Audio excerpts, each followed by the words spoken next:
Welcome in, ladies and gentlemen, boys and girls of all ages here. Welcome to Skap Live in the afternoon. Welcome into the lounge, guys. It's been a couple days. I'm on a sporadic live schedule here in the NBA offseason. I'm actually greasing up some potential NFL coverage that will be starting sometime at the end of July.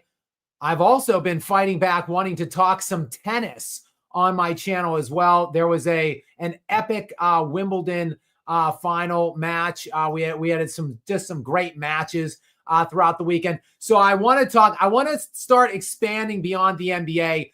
But damn it, I just have to keep talking about this one specific topic. I've been peppering you guys all with videos on this subject for roughly the last week to 2 weeks. The Kobe hatred, the ongoing preposterous Kobe slander has reached critical mass. We have got to just, even for me, unbelievable, never before seen, never anticipated heights of Kobe hatred. We've been building to this for years, in my estimation. They've been slandering Kobe and disrespecting him since he was still playing. But even, while he was playing, he was at least getting his due respect from his peers and players, many of which have Kobe Bryant as the second best player of all time, just barely below Michael Jordan. But since he retired, we have just been regressing back to the Kobe hating mean. And now, since he passed away, since his tragic and untimely demise, the snakes, the scumbags, the fraud journalists, the washed up bum former players, they've all been crawling out of the little holes that they've been hiding in, slithering out from under whatever crevices and stones and little pebbles that they've been hiding. And they have just come full-fledged against Kobe Bryant and his legacy. And it has all been building to this crescendo point that we reached last night. If any of you guys have not seen it, it's been trending, exploding all over the interwebs, primarily X. Bleacher Report, this yellow journalism garbage rag made up of fraud posers out there, all of which with an alleged mandate edict, if you will, to just slander and discredit Kobe Bryant. They have been hating on Kobe Bryant for years. And last night, they just put out their newest, freshest top 100 list, top 100 all-time NBA players. And Kobe Bryant has now fallen out of the top 10. That, according by, again, these ignorant, uneducated, fraud journalists that they're repping or employing or doing whatever with over at Bleacher Report. Absolute, nauseating, disgusting list. I have a number of problems with many things on this list. I'm probably not going to get to all of them. Anybody that follows me knows I'm a big Hakeem Olajuwon fan as well. He is at 12, right below Kobe Bryant. So this list is a complete farce. It's ridiculous, pathetic, and I just had to get on here. There will be a video coming about this as well later on today.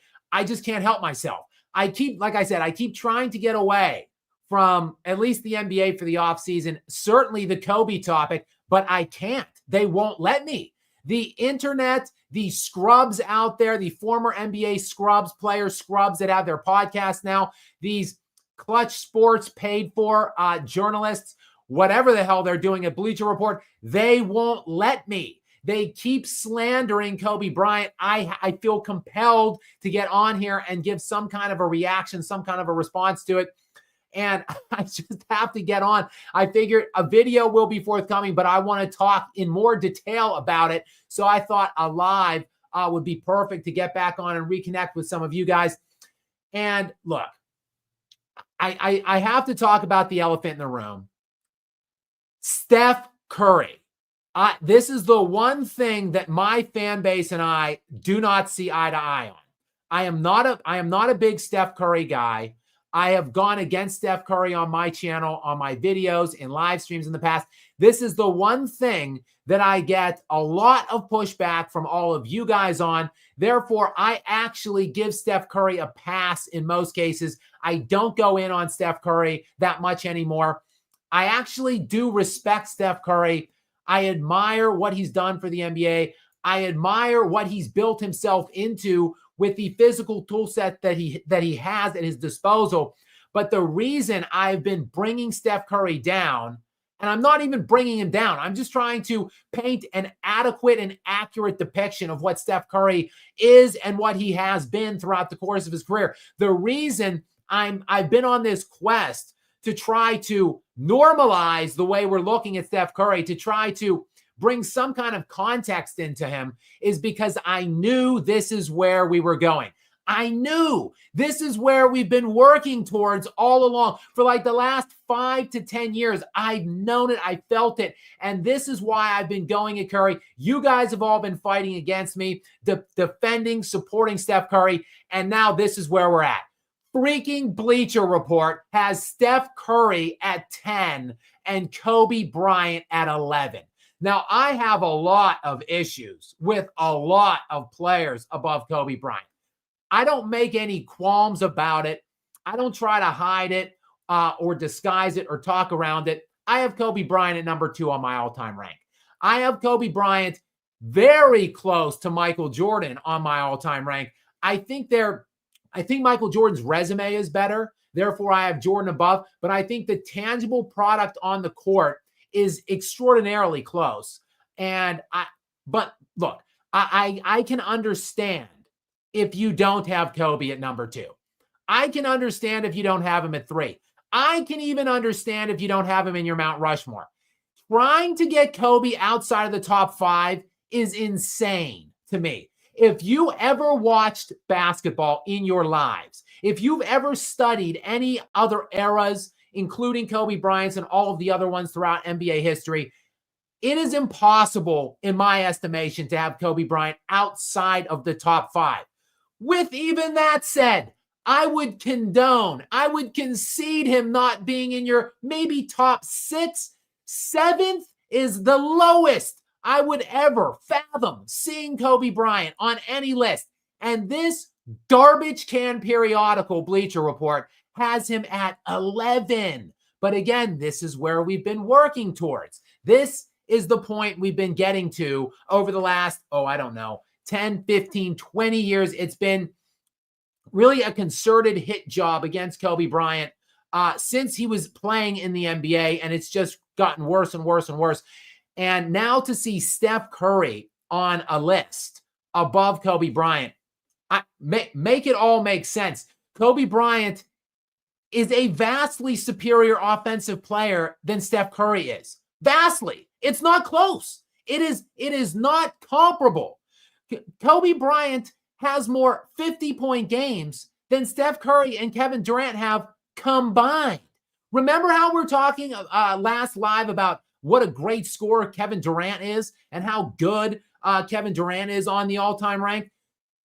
Him and Curry cumulatively in 35 years of total playing time have less combined 50-point games than Kobe Bryant by himself. Kobe Bryant still has 50 more 40-point games than Steph Curry. He is a much, much better top-line scorer than Steph Curry. Kobe Bryant's greatest individual scoring season is arguably the best scoring season ever. If you adjust it for pace and normalize it per 100, Kobe Bryant's 2005-2006 season is the top scoring season ever. It's even better than Wilt Chamberlain's 50-point performance in the 1961 NBA season.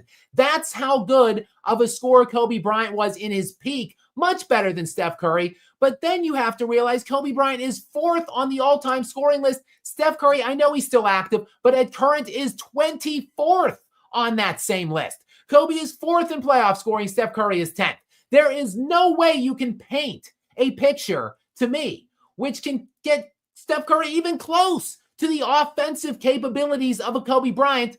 And then realize this, Kobe Bryant has 12 All-NBA defensive selections, 9 first-team selections, the most in NBA history, tied for the most with Michael Jordan, Kevin Garnett, and Gary Payton. Steph Curry has none, not a one. Individually, Kobe Bryant dwarfs Steph Curry. He dwarfs him. So Steph Curry must just be so much more successful. Steph Curry has 4 championships to Kobe's 5, and the big knock on Kobe's 5 is, well, he had Shaquille O'Neal, of course. Well, Steph Curry had Kevin Durant on 2 of his championships, 2 of his 4 championships. But look at the remainder of the supporting cast Steph Curry had. 2 perennial all-stars and Hall of Famers in Klay Thompson and Draymond Green that were on all 4 of those title teams, in addition to KD on 2 of them. Then on the one of the 2 without KD, Wiggins. He had Andrew Wiggins on that team, who was an all-star that very season. It isn't close. Kobe had significantly less around him than Steph Curry, and Kobe beat significantly better opponents than Steph Curry to get more championships. There is literally a zero, not one iota of a little semblance of a breadcrumb of a case to be made for Steph Curry over Kobe Bryant. Yet here we are.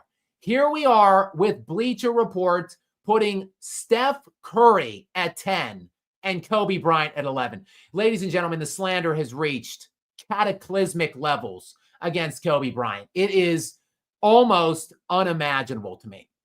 There is, look, I can keep going on and on about Steph Curry, but even the list is just so inconsistent. Magic Johnson is 4th on this list. Kareem Abdul-Jabbar is 3rd. Magic Johnson, again, really the only case to be made against Kobe Bryant is, oh, well, he had Shaq. Magic had Kareem on all 5 of his championship runs. Kareem is 3rd on this list. Make it make sense. Meanwhile, James Worthy was on 3 of those 5 title runs with Kareem and Magic. James Worthy's a top 50 all-time player. It just makes no sense. Further, Kobe Bryant beat more 50-win opponents in the playoffs from 2008 to 2010 than Magic Johnson did in his entire NBA career, with the 3rd best player ever. And I don't know where James Worthy falls on this top 100 list, but when the top 50 list was put out at the 50th NBA anniversary, Worthy was on it. You still have, obviously, Larry Bird above Kobe Bryant as well. Larry Bird, who has, again, 3 rings and 2 top 50 all-time NBA players on all 3 of those title run teams, including on the 86 team, like 5 Hall of Famers, including 6 Man of the Year that year, Bill Walton. It just doesn't make any sense. And if you want to say Bird was, I don't know, a better full court player, better passer, rebounder than Kobe, fine. Kobe was a better scorer than Bird and a better defender. He won more with less. I don't see the case. I do not see the arguments that are being made for these players above Kobe Bryant. And the final slap in the face of the Black Mamba is Shaq and Duncan far above him. Shaq at 6, again, Kobe at 11, Shaq at 6th, and then Tim Duncan at 7th, which I take exception with. Shaq above Duncan and above Hakeem as well, above Wilt for that matter. I don't even have Shaq in my top 10. He's 6th on this list. And while I won't begrudge the idiots at Bleacher Report, because they are just idiots, I'm sorry, if you have Kobe Bryant outside of a top 10 list, you are an idiot. You should not be reporting on sports for your career. You should be stripped of your job. You should no longer be able to make money for covering sports if you think Kobe Bryant is not inside the top 10 on an all-time list. It is just outrageous. Look, I have Duncan and Kobe on my Mount Rushmore. So I won't begrudge the fools at Bleacher Report. for having Duncan above Kobe. However, they ain't 4 spots apart from each other. Wherever you have one, they're not that far. 1 or 2 spots at most separate these two players from an all-time standpoint. So the list is just unequivocally insane. I think and we can dig into the list otherwise, but I just obviously, guys, you know me. You know what my shtick is. You know what my brand is.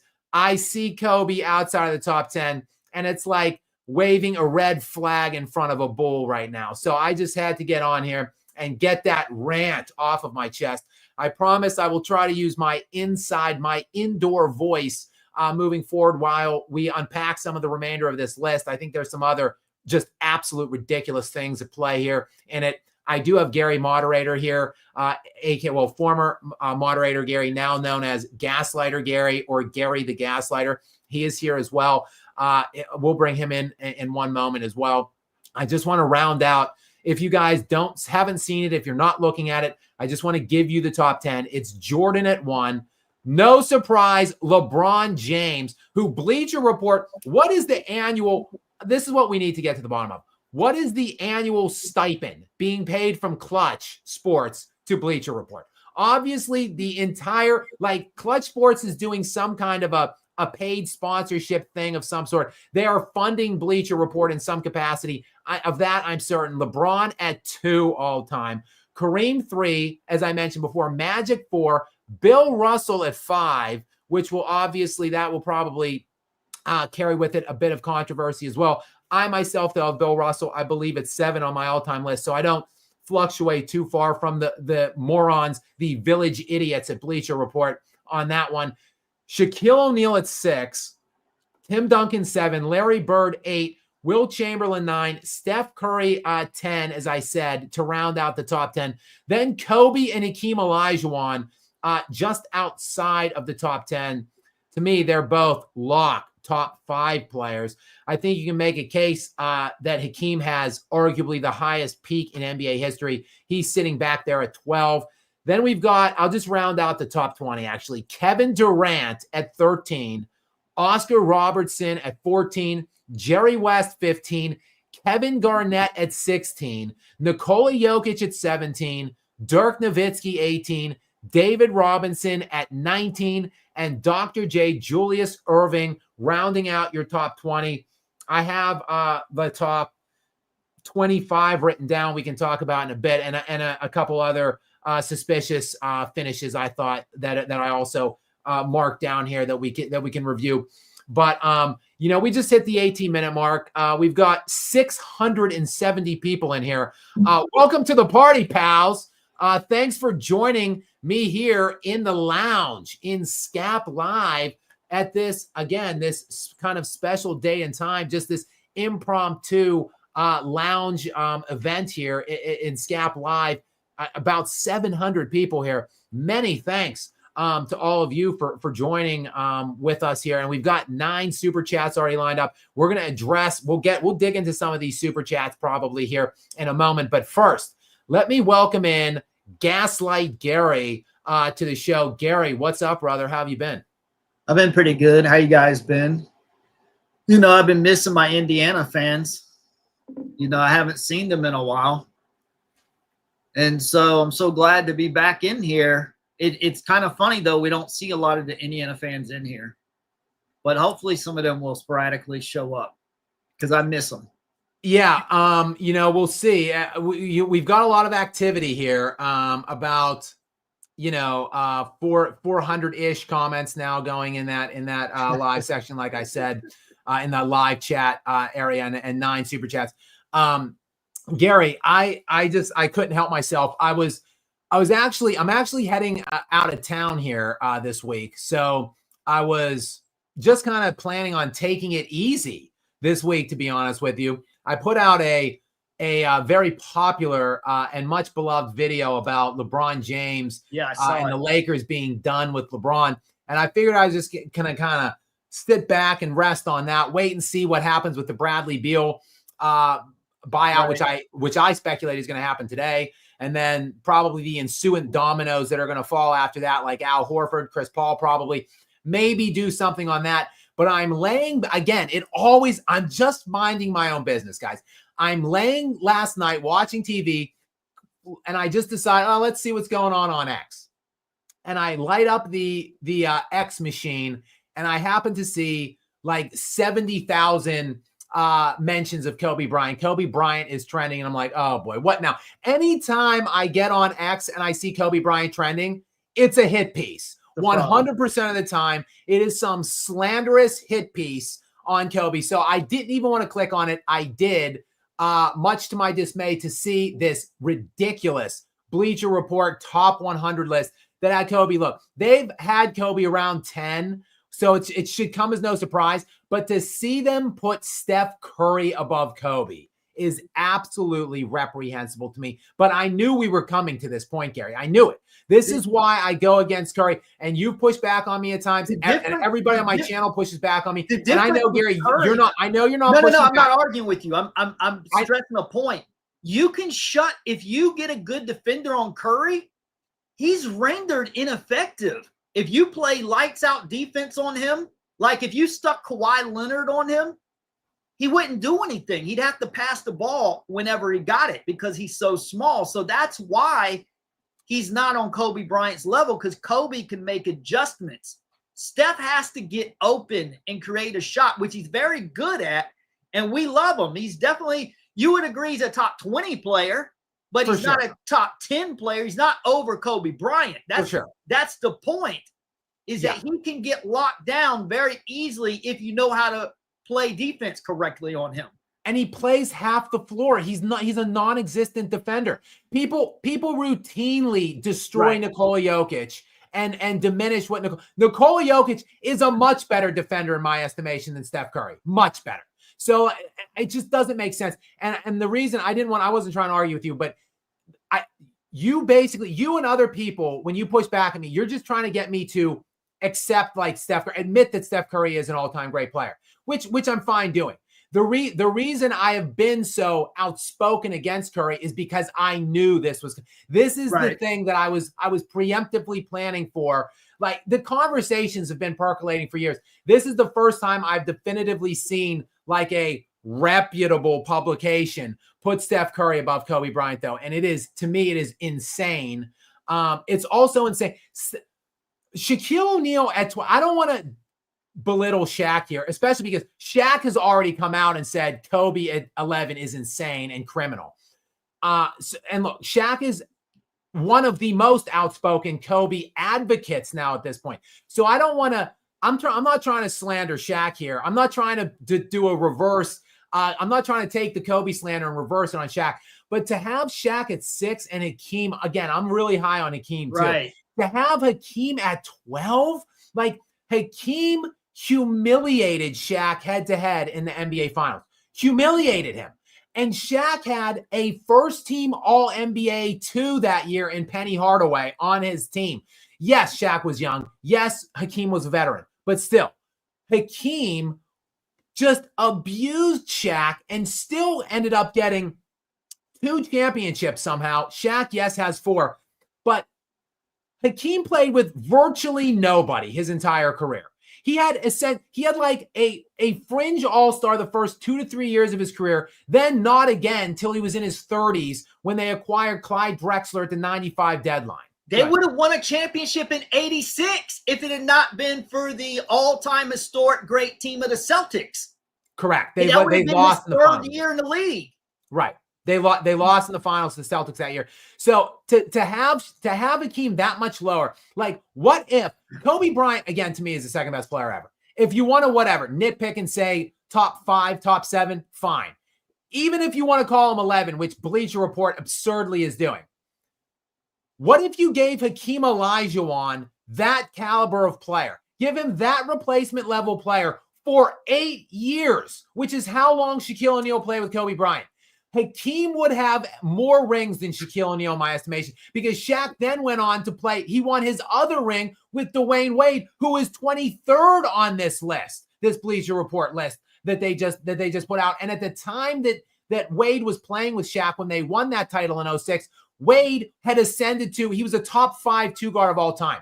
Give Hakeem Olajuwon essentially 10 years straight of playing with a top 5 2-guard ever, and he would have more than 4 rings. He is a substantially better defender than Shaquille O'Neal. It ain't close. Shaquille O'Neal could barely be bothered to try on defense. He did it for about a 4-year span with the Lakers. Other than that, he was most of the time too out of shape to concern himself with playing both ends of the floor. Hakeem Olajuwon is arguably the greatest 5 defender ever outside of Bill Russell. Go ahead, Gary. And here's another point.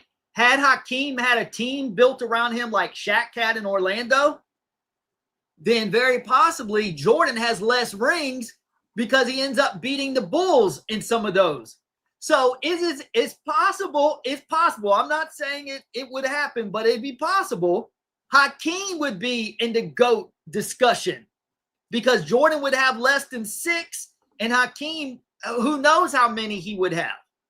Hakeem, and again, just to really harp on what a great full court player was. When he retired, he was top 15 all time in NBA history in points, rebounds, blocks, and steals. The only player ever to be able to do that. He won Defensive Player of the Year and MVP throughout his career, joining only Michael Jordan and Giannis Antetokounmpo. Those are the only 3 players in NBA history to do that. Hakeem Olajuwon won the MVP, the Defensive Player of the Year, the NBA championship, and the NBA Finals MVP all in the same season. Nobody has ever done that. Nobody, not even Michael Jordan. Him being 12 on this list is absurd to me. It's not quite as absurd as Kobe at 11, but it's close in my estimation. And Gary, I just don't know what to say about it. Honestly, there's so many inconsistencies floating around here. I mentioned Giannis Antetokounmpo. Go ahead. I was just saying. I was agreeing with you. I'm saying there is an agenda to emphasize your point. And you know, it's laughable to me to see. I mentioned Giannis Antetokounmpo just a second ago. He's 24th on this list. So, you know, like I said, Jordan, Hakeem, and Giannis, the only players in league history to win MVP, Defensive Player of the Year, in one total career. No one else has done it.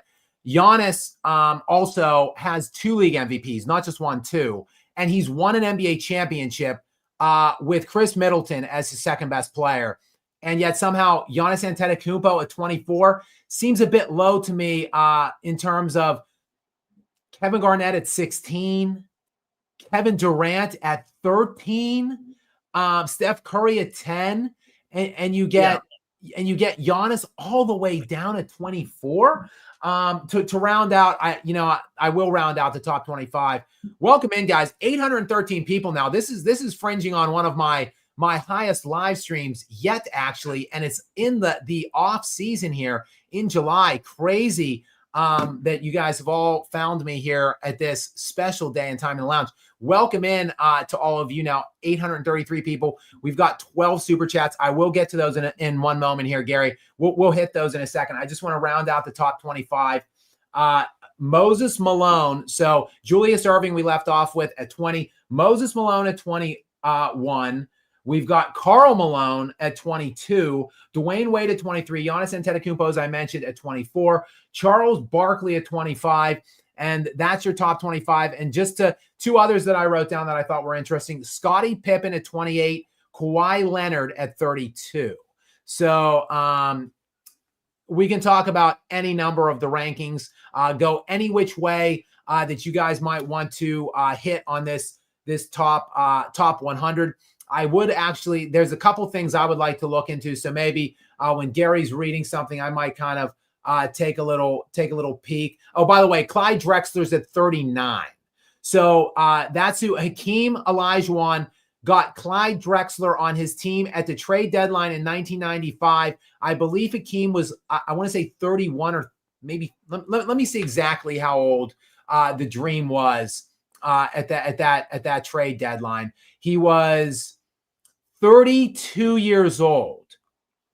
So Hakeem, the best player Hakeem Olajuwon ever played with was Clyde Drexler, and he got him when he was 32 years of age. Shaquille O'Neal is running around out here winning all of his titles with Kobe Bryant and Dwayne Wade. You have Kareem Abdul-Jabbar winning his 6 titles with Oscar Robertson and Magic Johnson. Can we give Hakeem Olajuwon, a replacement level player, to Oscar Robertson, Magic Johnson, Kobe Bryant, or Dwayne Wade and see what happens? He'd have a lot more than 2 rings, in my estimation, and he deserves to be a lot higher than 12. So I know I'm harping on Kobe at 11 and Hakeem at 12, but those are the 2 things that really slapped me in the face. That in addition to, I didn't even get into it, LeBron James at 2. Like, how did we get to a point? We got to a point where Kobe Bryant was consensus top 2 or 3, I think, from peers and people that played against him and with him in the NBA, as well as writers at the time when Kobe was kind of working his way out of the NBA. It was like Jordan, LeBron, Kobe, Jordan, LeBron, somewhere. That was kind of the discussion going on at that time. Somehow, Kobe Bryant has precipitously dropped outside of top 10 consensus, while LeBron clings somehow to top 2. I just don't get it. We could, of course, get into the LeBron James mythos factor as well here, if you guys want to get into that. Like LeBron James has never won a singular difficult championship. And really, not even just to hit on LeBron, like Kareem Abdul-Jabbar, Magic Johnson, Bill Russell, Larry Bird, Steph Curry, like none of those players, all of those players above Kobe Bryant and Hakeem Olajuwon, none of the players I just mentioned, none of them won a single difficult championship. None of them had a supporting cast which wasn't believed to be like the best or the second best in the NBA, that played against a myriad of elite opposition on their way to a championship and got it done for an entire playoff run. None of them have done that. None of them have proven it. I'm not saying they were incapable. I'm saying they didn't do it. Hakeem Olajuwon and Kobe Bryant won the most challenging collection of multiple championships in league history. It's inarguable. Kobe Bryant had only one other All-Star on all 5 of his championship teams, and he played 87% of his postseason opponents 50-plus win opponents. 87%. Basically, every damn team this guy played in the postseason won 50. It's ridiculous how difficult his pathways were, and he had Pau Gasol as his best player on 2 of his 5 championship runs, and like Derek Fisher or Lamar Odom as his 3rd option on the other 5. It's undeniable. He won the hardest rings of any of these players, and he's stuck down there at 11 with 5 of them. It's just so utterly absurd and preposterous to me. Gary, I could go on and drill into this absurdity. I'm going to put a video out later, probably, I don't know, around 7 or 8 o'clock p.m. East time in the USA. It's going to be a little lead in, probably about a 4 or 5 minute lead in on this garbage and what a just pathetic joke of a publication Bleacher Report is. Then I will be reposting my definitive Kobe Bryant all-time GOAT. It's basically my Kobe Bryant GOAT case. It's about a 24, 25-minute video. I don't realistically think Kobe is one, but I do have him very, very damn close to one, just barely below Michael Jordan. So the video that I made about 2 years ago now at this point is probably my favorite video I've ever made. I will be reposting it on the back end of the video that I do an intro into it on. I'll be posting that later. And guys, I do ask obviously often for you to subscribe. I have never asked to like or share or repost a video. I'm gonna ask you guys, and I'll ask in the video as well, the lead in, to repost that video to anywhere you can on whatever platforms you have available to you. We need to now band together, stick together, come together, and try to work. All of us people that were there, that saw it, that know, that understand who and what Kobe Bryant was. We need to stick together now and fight against the absurd amount of hatred, slander, and revisionism which is percolating around in today, the Lord's year of 2025, against the late great Kobe Bryant. It is absolutely pitiful. Gary, again, like I said, I could rant about this all day. I've read the top 25 now.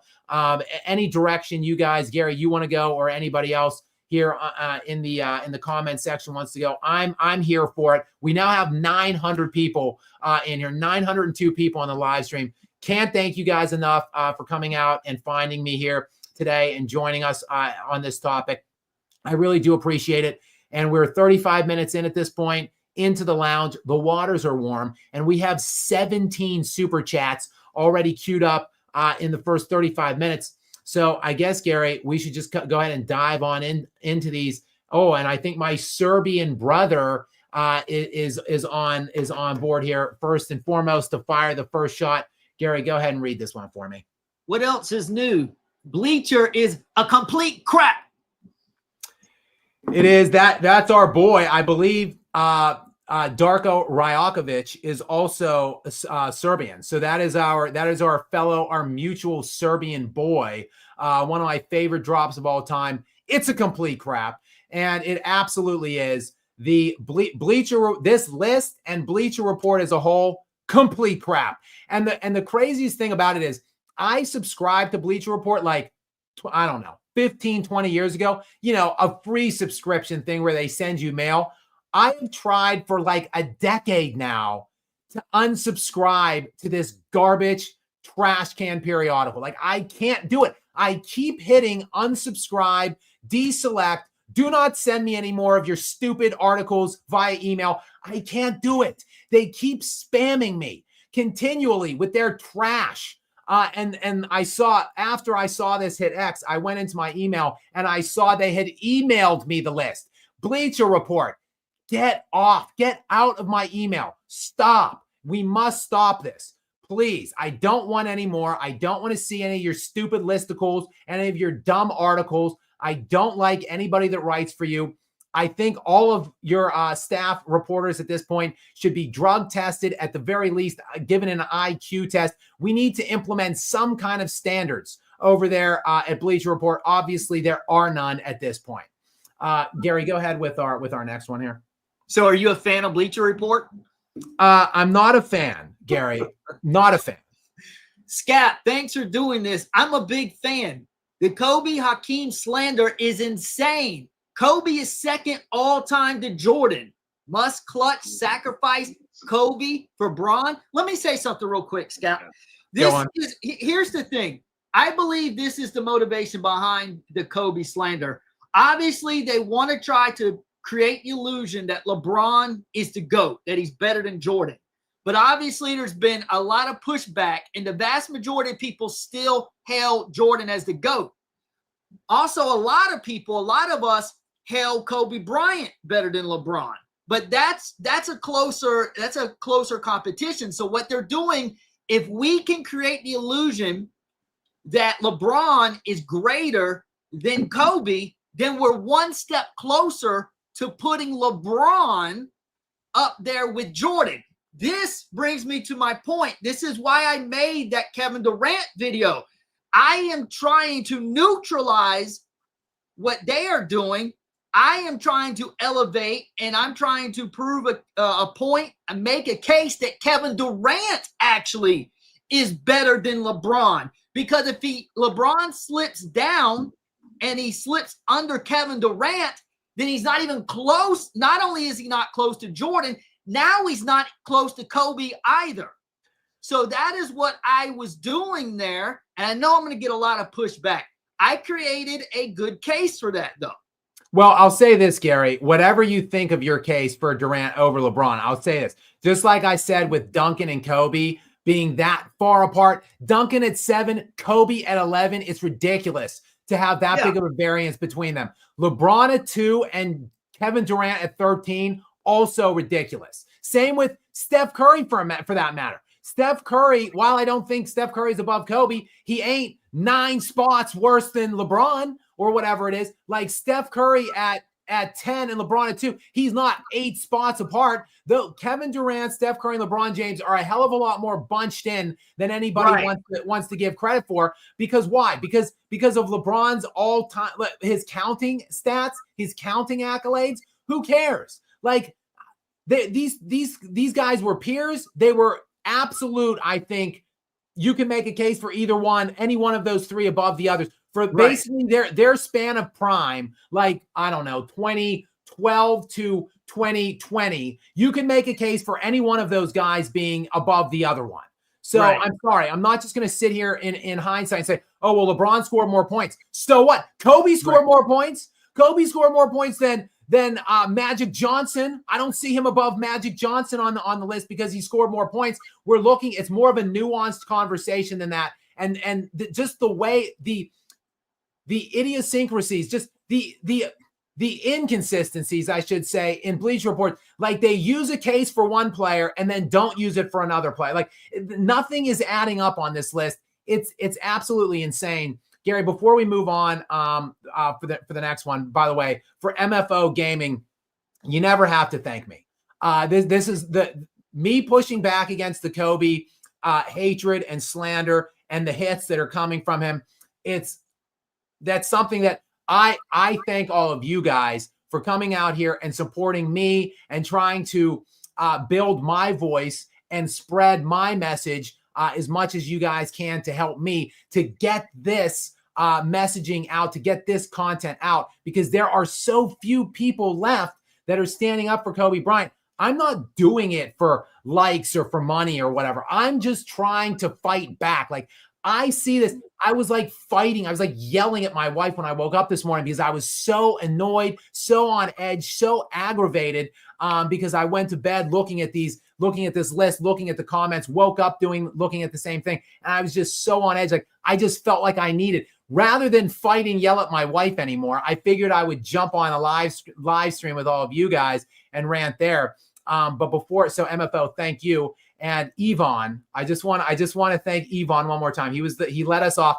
He's got a couple more. I think I have finally learned how to pronounce his name, Gary. I've been going back and forth. It's Yvonne. So I finally got that. I just wanted to say his name properly on here and thank him. He will be back later on. I see that there is more from him. And I do just actually want to just jump ahead real briefly because, Gary, we got a pretty large super chat in. So I just wanted to thank David. David, thank you very much for your very generous donation to us here in the live stream, in Skap Live here, coming into the sponsor lounge with a very generous donation. Gary, go ahead and read what David, the question or comment that he has for us. David Claiborne, I just read this and I'm laughing. I'm going to try to say this without cracking up. Skap, heard Colin Cowherd say McCaffrey is arguably the second running back of all time. I stopped the video immediately. Thoughts? I don't even know if he's the second best running back right now. Well, David, thank you again. Thank you for the generous donation, and thank you for trying to talk some football. I love the NFL. I follow the NFL avidly. I am as big of an NFL fan as I am an NBA fan, and I did not hear this from Colin Cowherd.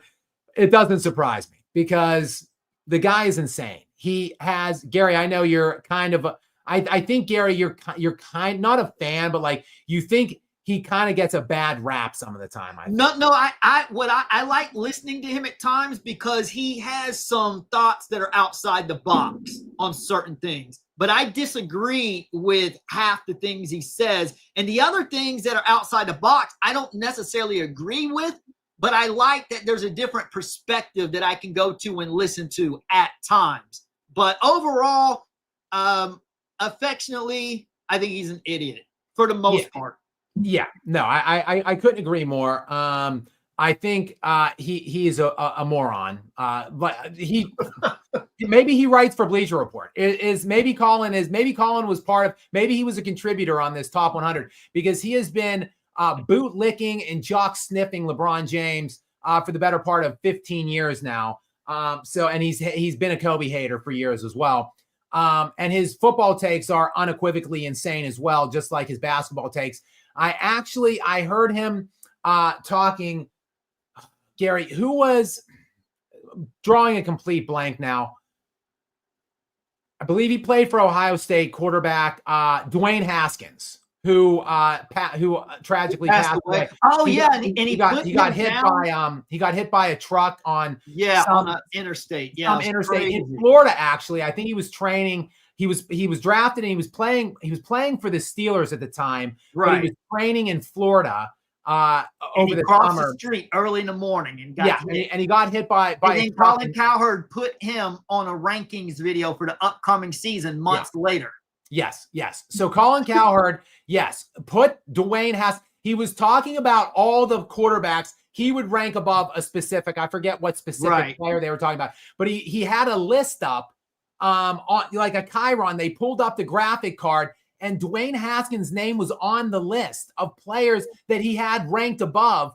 And he mentioned Dwayne Haskins' name. Now, look, obviously his production team burnt him there by putting Dwayne Haskins' name on that Chiron graphic. But still, are you not a professional? Are you not a nationally syndicated sports talk show radio host? And you have, in fact, a dead player ranked above another active NFL quarterback. Colin Cowherd is a fool. And I love Christian McCaffrey. I love him. He has been my fantasy running back, I believe 2 years in the past, 7 or 8. One of them was actually an uninjury interrupted season where he carried me into the championship game. I'm a big fan of CMC, of Run CMC. Second all time is insane. It is literal absurdity. And I'm not even looking at the fact that he doesn't necessarily have any playoff success, as he was rotting away in Carolina for the vast majority of his career, because Barry Sanders is obviously a highly regarded and highly ranked player, despite the fact he got no kinds of playoff success in his career, rotting away with Detroit. But just look, I don't even need to go through a list necessarily. I like Emmitt Smith is the all-time rushing king. I think we would all agree that he is likely above Christian McCaffrey. And then, Walter Payton, Jim Brown, obviously, Earl I mentioned Barry Sanders. There is just so many players that garner consideration. And if you want to look at a player that is like CMC-like, that has the multifaceted kind of Swiss Army knife type approach to his game, where he was a great receiver and runner and all that. Westbrook. I would even look at, say it again. Westbrook. I was going to say Marshall Faulk. Faulk won. He won at least one MVP. Maybe he might have been a 2-time league MVP, but he has at least one league MVP, and he won a Super Bowl as well. And he was this kind of all-purpose stud running back as well. There are just so Christian McCaffrey at 2 is unequivocal absurdity. David, thank you for supplying that little bit of comic relief. I needed something to give me a chuckle with how bad of a mood I've been in since I saw this disgusting Bleacher Report list late last night. And thank you again for your generosity in supporting us here on the live stream. Next in, we've got Nick, Tri-State. Nick, welcome in. Thank you for coming in and sponsoring us. Gary, what does Nick have for us? I want to say something to David real quick. David, I'm putting a link in the chat. I made a video on Colin Cowherd and Nick Wright, if you and anyone else in the chat wants to check that out. So thanks for that generous donation there. Okay, so Nick Tri-State says, thank you to you as well, Nick. How's the most skilled player ever not in top 10? If you look at Kobe's, if you look at it, if you use the eye test and look at his tangible product, he's a top 5 player easily. If you look at his all-time resume, yes, he only has 1 league MVP. I get it. He also has the 3rd most top 5 MVP finishes ever. There's only 6 guys that have ever finished with 10 top 5 MVP finishes at the end of the season. Kobe is 3rd all time. LeBron has 14 top 5 finishes. That's 2nd most. Kareem had 15. top 5 finishes. That's the most. Kobe had 11. That's the third most. Russell, I think, also had 11. Jordan had 10. Wilt had 10. That's it. All of those other guys have 4 MVPs at least. Kobe only had 1. I can't go back now and make the writers not hate him and make them give him like the 2 that he should have had that he didn't have, and he would have 3 MVPs, and we could scratch that off the list. But if you're looking at anything other than MVP, he has the second most first-team All-NBA selections ever, the most defensive first selections ever. He's been to 5 champions. He went to 7 finals, won 5 of them. He's 4th all-time in scoring, 4th all-time in playoff scoring. Him and LeBron are the only players in NBA history to score at least 30,000 points, 6,000 rebounds, and 6,000 assists. I don't know by whatever tangible metrics you want to slice it or utilize to build it. Kobe Bryant is a top 10 player of all time. You just can't make a list otherwise. It's absolutely ridiculous. So I don't know the answer to that, honestly. I just don't, Nick. But thank you very much for coming in. The Black Room Experience has come in and has given us back-to-back sponsorships. Many thanks to you, Black Room Experience, for coming in and for sponsoring. I am not going to put up the next your actual comment here or question. It gets into, I think, some conspiracy theory elements of Kobe Bryant's on his passing, and I just don't want to really dig into that. When Kobe Bryant died, it was like one of the saddest days of my life, quite frankly. It's probably one of the like 3 to 5 saddest moments of my entire life. So I don't really want to get too much into Kobe's death. I want to just celebrate his life and his on-court accomplishments, and the fact that for whatever reason those accomplishments are under attack right now. They're being assaulted by, most recently now, Bleacher Report. Mark Law is in next. Mark, a regular, thank you for finding your way to the live stream here today. I do appreciate it, and your continued support of us. Gary, what's the question or comment from Mark here? LeBron literally owns Bleacher Report. The media has been mocking Kobe for the past few weeks. I'm not surprised. Have you been watching Summer League?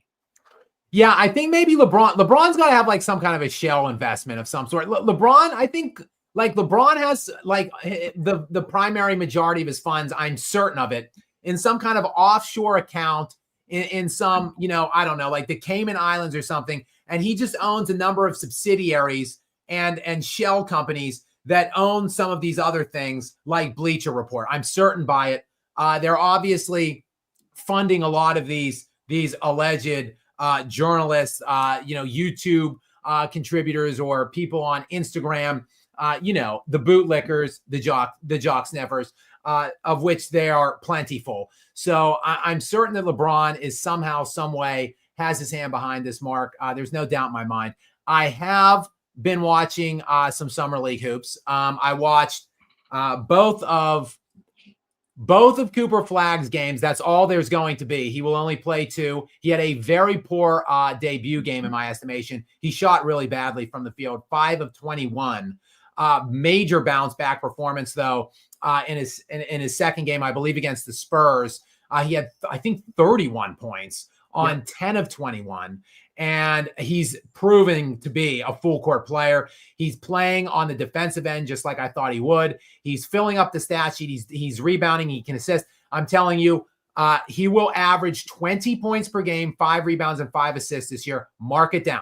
The same stuff we saw LeBron do, same stuff we saw Luka do, same stuff we saw KD do. He's going to do all of that this season. And by year 3, he's going to be 27, 7-7-ish. Like and he's going to be first team All NBA perennially, more than likely within the next 3 to 4, by the end of the next 3 to 4 year span. So nothing out of the ordinary there. I did see, hold on, Gary, and I'll turn it over to you real quick. I've been watching some Bronny. Bronny it's been tepid in some games. He's had his 1 of 5s for 2 points. And then whenever Bronny has a performance like he did last night, I saw he had like 17 points, I think, on 6 of 10 shooting, 5 rebounds, 5 assists, I believe. The internet exploded, Gary. I don't know if you saw it.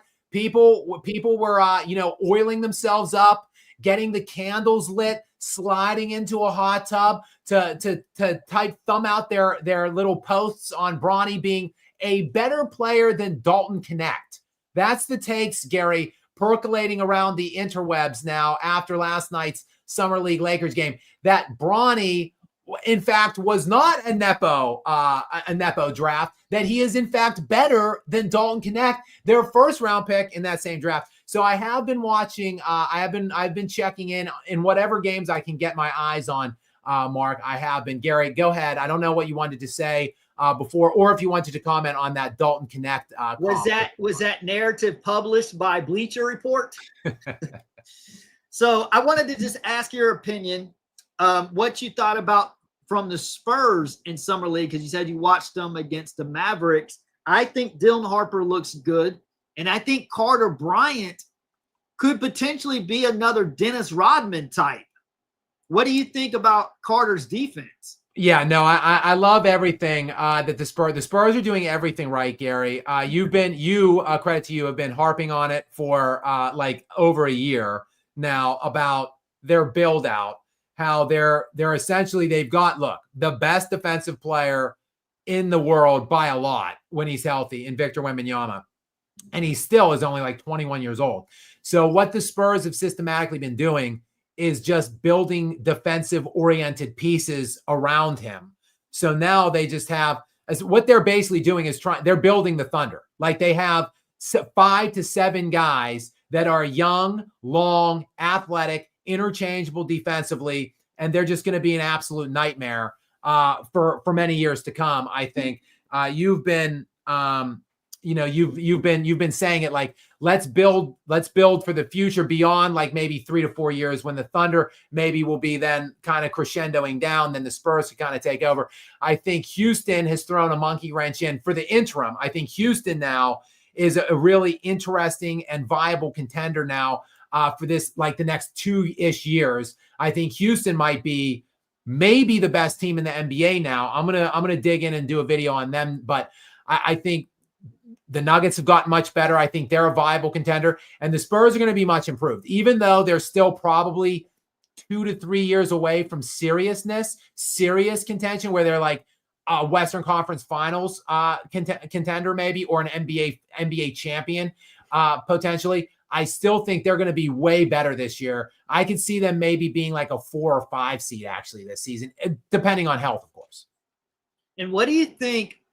Here's something. I know you're a huge De'Aaron Fox fan, and I like De'Aaron Fox, but the only wrinkle to me is that he's not in the same timeline as the core. He's not old, but I mean, he's like 20. I want to say he's 27 or 28. So he's way outside of their timeline, and he's going to want a max contract. And we know we're going to give Wemby a max contract next summer. So if they had known that they were going to get the number 2 pick and get Dylan Harper, I don't think they would have even got De'Aaron Fox. They had no way of knowing they were going to be able to get Dylan Harper. So now they've got Harper and Castle, who are the future, but now they've got this other great piece, De'Aaron Fox, who obviously wants to get paid. I could see what I would do is, if I was the GM, I would try to trade De'Aaron Fox for another piece. Hey, what about to Denver for Aaron Gordon? Or what about, someone suggested, what about to Orlando for Franz Wagner? What would you think about that? Yeah, no, I agree with the Spurs. I mean, I love De'Aaron Fox. I've wanted to exchange Fox for Jamal Murray for years. And I would still do that. I wouldn't do Aaron Gordon. But yes, and the Spurs obviously don't want Jamal Murray. You wouldn't trade Aaron Gordon from the Nuggets to get De'Aaron Fox? I don't think so, no. Okay. I think Aaron Gordon, Aaron Gordon honestly is, now he's hopefully their third best player, but I think he's their second best player, their most consistent player. So no, I probably wouldn't make that move, but I agree with you.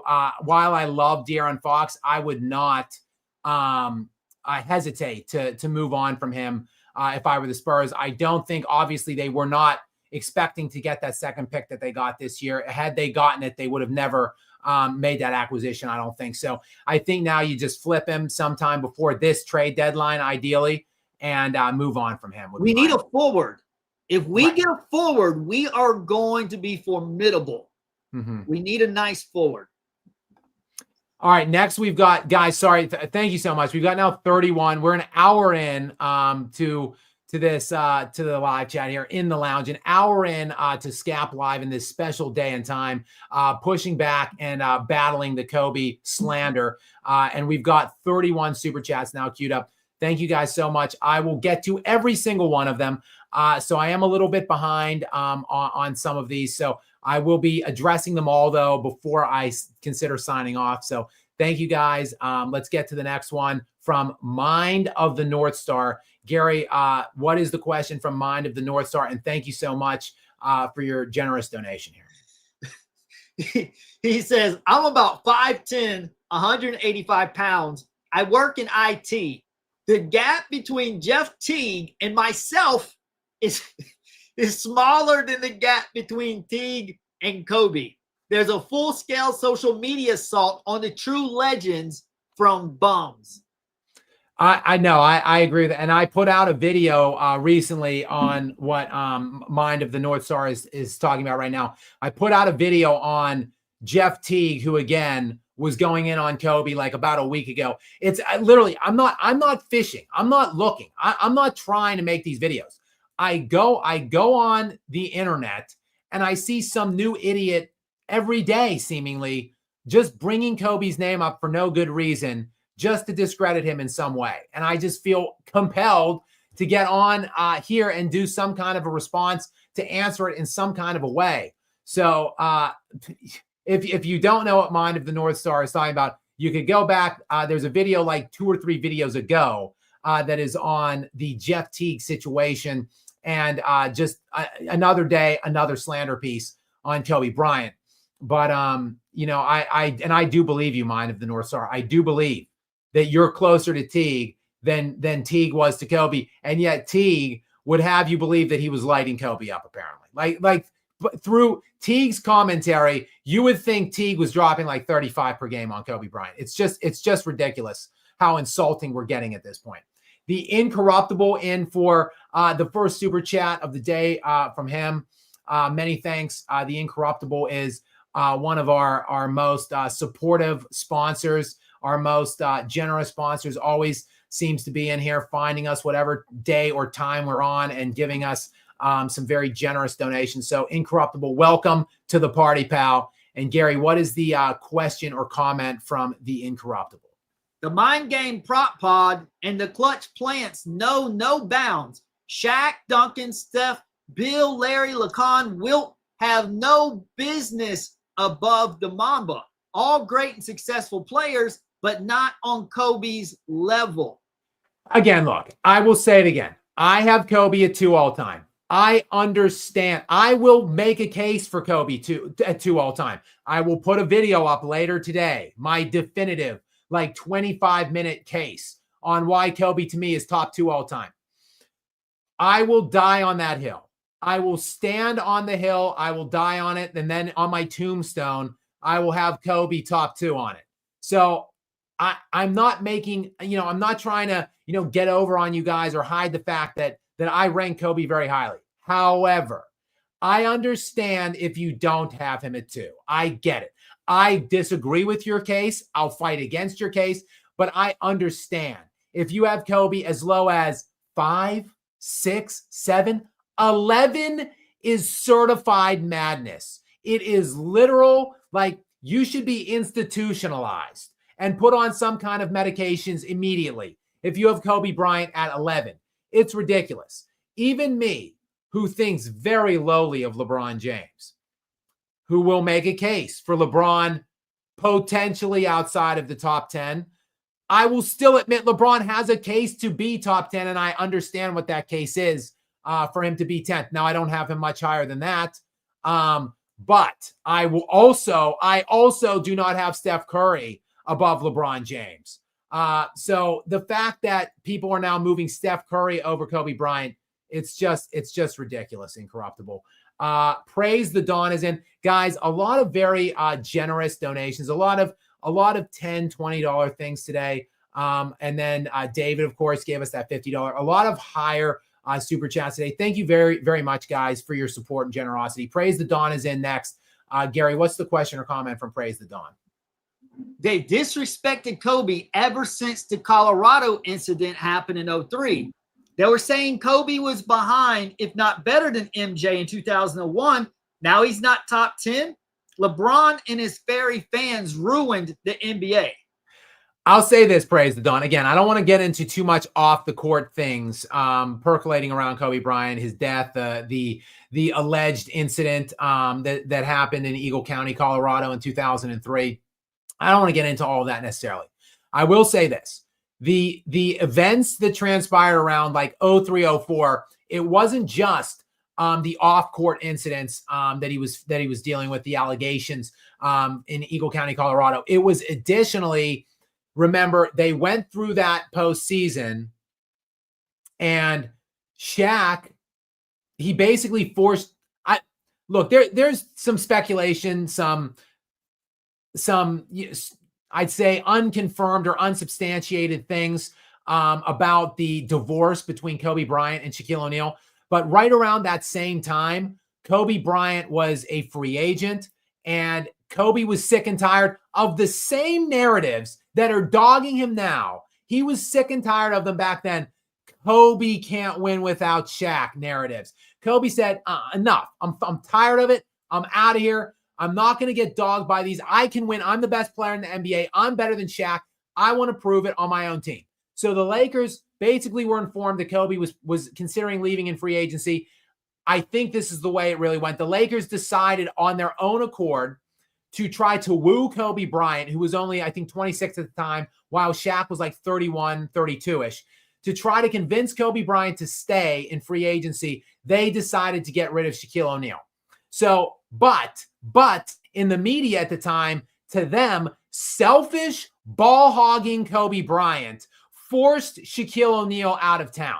So that too was part of the narratives that were working against Kobe Bryant by the media. So see, look at the hypocrisy of the media right there in and of its own right. Oh, Kobe can't possibly be considered an all-time great because he's just riding Shaq's coattails to these rings. Then Kobe said, okay, I'll prove that I don't need Shaq. And they said, oh, look at selfish Kobe Bryant trying to prove that he could do it without Shaq. You goaded him into it. You dared him into it. And now you're holding it against him. Kobe could never win throughout his entire career. He was just always, for whatever reason, hated and diminished, marginalized by I don't understand why, by the vast majority of the basketball media. There were really few people that were out there for Kobe then, and there's even fewer now. Praise the Dawn. I don't know. I remember watching NBA Finals series in like 2010, where Mark Jackson was on air saying Kobe Bryant's arguably better than Michael Jordan. I think you can make a case that Kobe's probably his offensive package is better. He's won 5 now. And at the time he was only like 31 or 32. Mark Jackson was speculating maybe another ring. Mark Jackson was already talking, normalizing on air, on broadcast, that Kobe Bryant was better than Michael Jordan. Somehow we get from that to he's 11th now, like 15 years later. I don't know, Praise the Dawn. I don't know how to explain it, but I'm here to do my best, to do my small part to fight against it. Next, we've got Irinola Schools. I hope I'm saying that right, Gary. Yeah.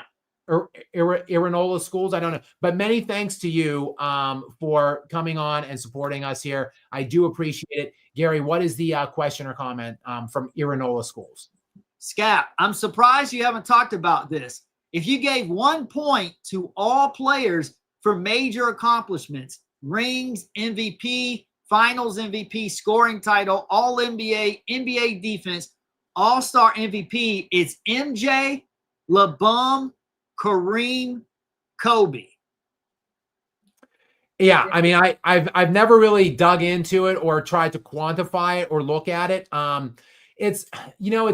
don't like to use like individual media bestowed accolades, because again, I think they cheated Kobe. Kobe should have a minimum of 2 MVPs. I would make a case of 3 MVPs.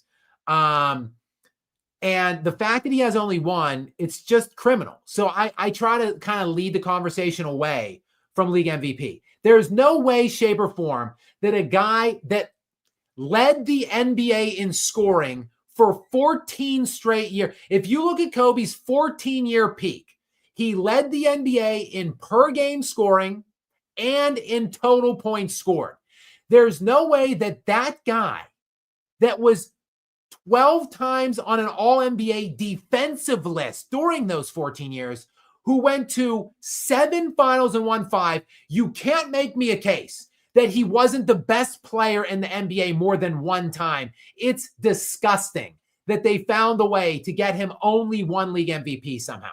So in my opinion, he should have 3. I try to lead the discussion away from league MVPs. If he has 3, then he has the same as Magic, the same as Bird. That neutralizes that case. But if you want to look at media bestowed accolades, well, he's got the most first team selections of any player ever outside of LeBron. And he has the most defensive first team selections of anyone other than Jordan, Garnett, and Peyton, which I said earlier. They're tied, by the way. So you can't tell me that a guy who's second most first team selections and the most defensive selections, again, you just can't make a case. And that he's got 5 rings too. That guy's got 5 rings. So the guy that has been the best player in his position offensively and defensively more than anyone ever, also has won 5 times. There's no case that he's not top 10 at least. To have him at 11, it's just literal insanity. It's craziness. Next is the Out of Pocket Variety Show. Welcome in, Out of Pocket Variety Show. Another generous donation. Again, we're getting a lot of generous donations today. Gary, go ahead and read this question or comment from the Out of Pocket Variety Show. The main thing people will point to with Kobe is his career field goal percentage, hence the inefficient propaganda. LeBron has the most turnovers all time, yet he's one of the best playmakers ever. It's hilarious. Look, and the other thing is that the NBA was markedly different in Kobe Bryant's prime than any other all-time greats prime other than Tim Duncan, because Duncan played in the overlapping concurrent prime as Kobe. But Tim Duncan was a big, and he played primarily a lot closer to the basket. He took less difficult shots than Kobe Bryant. But that 15-year span, basically, from like 96 to 2010, is essentially the dead ball era of the NBA. It was the slowest paced, most inefficient, difficult era to play in NBA history. No player that played the majority of their prime is ranked very highly in the advanced analytic fields. Now, when you look at LeBron James, for instance, who is routinely heralded as one of these advanced analytic superstars, well, keep in mind, LeBron shot the vast majority of his shots close to the basket. And yet, even still, when you look at LeBron from the time he entered the league in 03-04 to 2010, if you look at that span of time, even the efficient LeBron James is under 50%. So I'm trying to pull it up right now, but I'm looking at his shooting percentage those times. 41% his rookie year, 47%, 48%, 47%, 48%, 48%, 48%. So this guy's shooting routinely under 50% to that 2010 point. LeBron was just lucky he didn't come in 96 when Kobe did. And then LeBron's lucky that the league got markedly easier from 2010 to present. Starting in 2010 and moving all the way into those last basically 15 years of LeBron's career has been like the easiest era to score in other than the 1960s. So Kobe played, unfortunately, in a very inefficient time. That made him look more inefficient than he was. Point in fact, if you look at Kobe Bryant's true shooting and effective field goal percentages throughout the span of his prime years, basically up until he ruptured his Achilles. So like 17 years. He ruptured his Achilles in year 17. If you look at his effective and true shooting percentages for his career, he is over the league average. He's typically 1 or 2 percentage points above league average every single season. So Kobe Bryant, not only was he not inefficient, he was more efficient than league average despite taking a high volume of shots and taking more difficult shots than anybody ever. So yes, it's just another lie, another targeted slander piece against Kobe, the inefficient narrative. So we've got a lot of stuff. The road Shaq's coattail narrative, the inefficient ball chucker narrative, the overrated defender narrative, the Pau Gasol was the true finals MVP narrative. It goes on and on and on. It's just absurd what's going on here, guys. And damn it, that's why I'm on here. That's why I've come on to the lounge to hit the Skap live stream today. And there will be, like I said, a video forthcoming as soon as I get off of this live. Next, we've got Ivan back in. I'm still working on Ivan, still working on it, but I'm getting there. I'm getting there. Ivan, my man from Serbia, back in with another one. Gary, go ahead and read this one. Curry versus Magic. Both won 3 titles as being 2 best players. 80,000. I thought that was a number. 80, 82, 85. Curry in 17 and 18. Both won at least 2 titles as being the best player. 15, 22 and 87, 88. Magic rookie year and 9 finals greater than Curry. Yeah, I mean, I have no problems or issues with Magic is above Curry in my estimation. I've got Magic. I've got Magic and Bird. Guys, this is actually breaking news. I am working on, I keep teasing it, but it is actually coming. There is light at the end of the tunnel. My top 10 list will be dropping sometime soon. My top 10 all-time players rank in NBA history. It's about a 30-minute video. It will be coming sometime within the next few days, I think. So I have Magic and Bird both around, I think, 7 and 8. And I give Curry an honorable mention for a player that might be getting some consideration as a top 10 all-time player. Me personally, I've got Magic. I think Magic around 8. And I've got Curry at like 13-ish.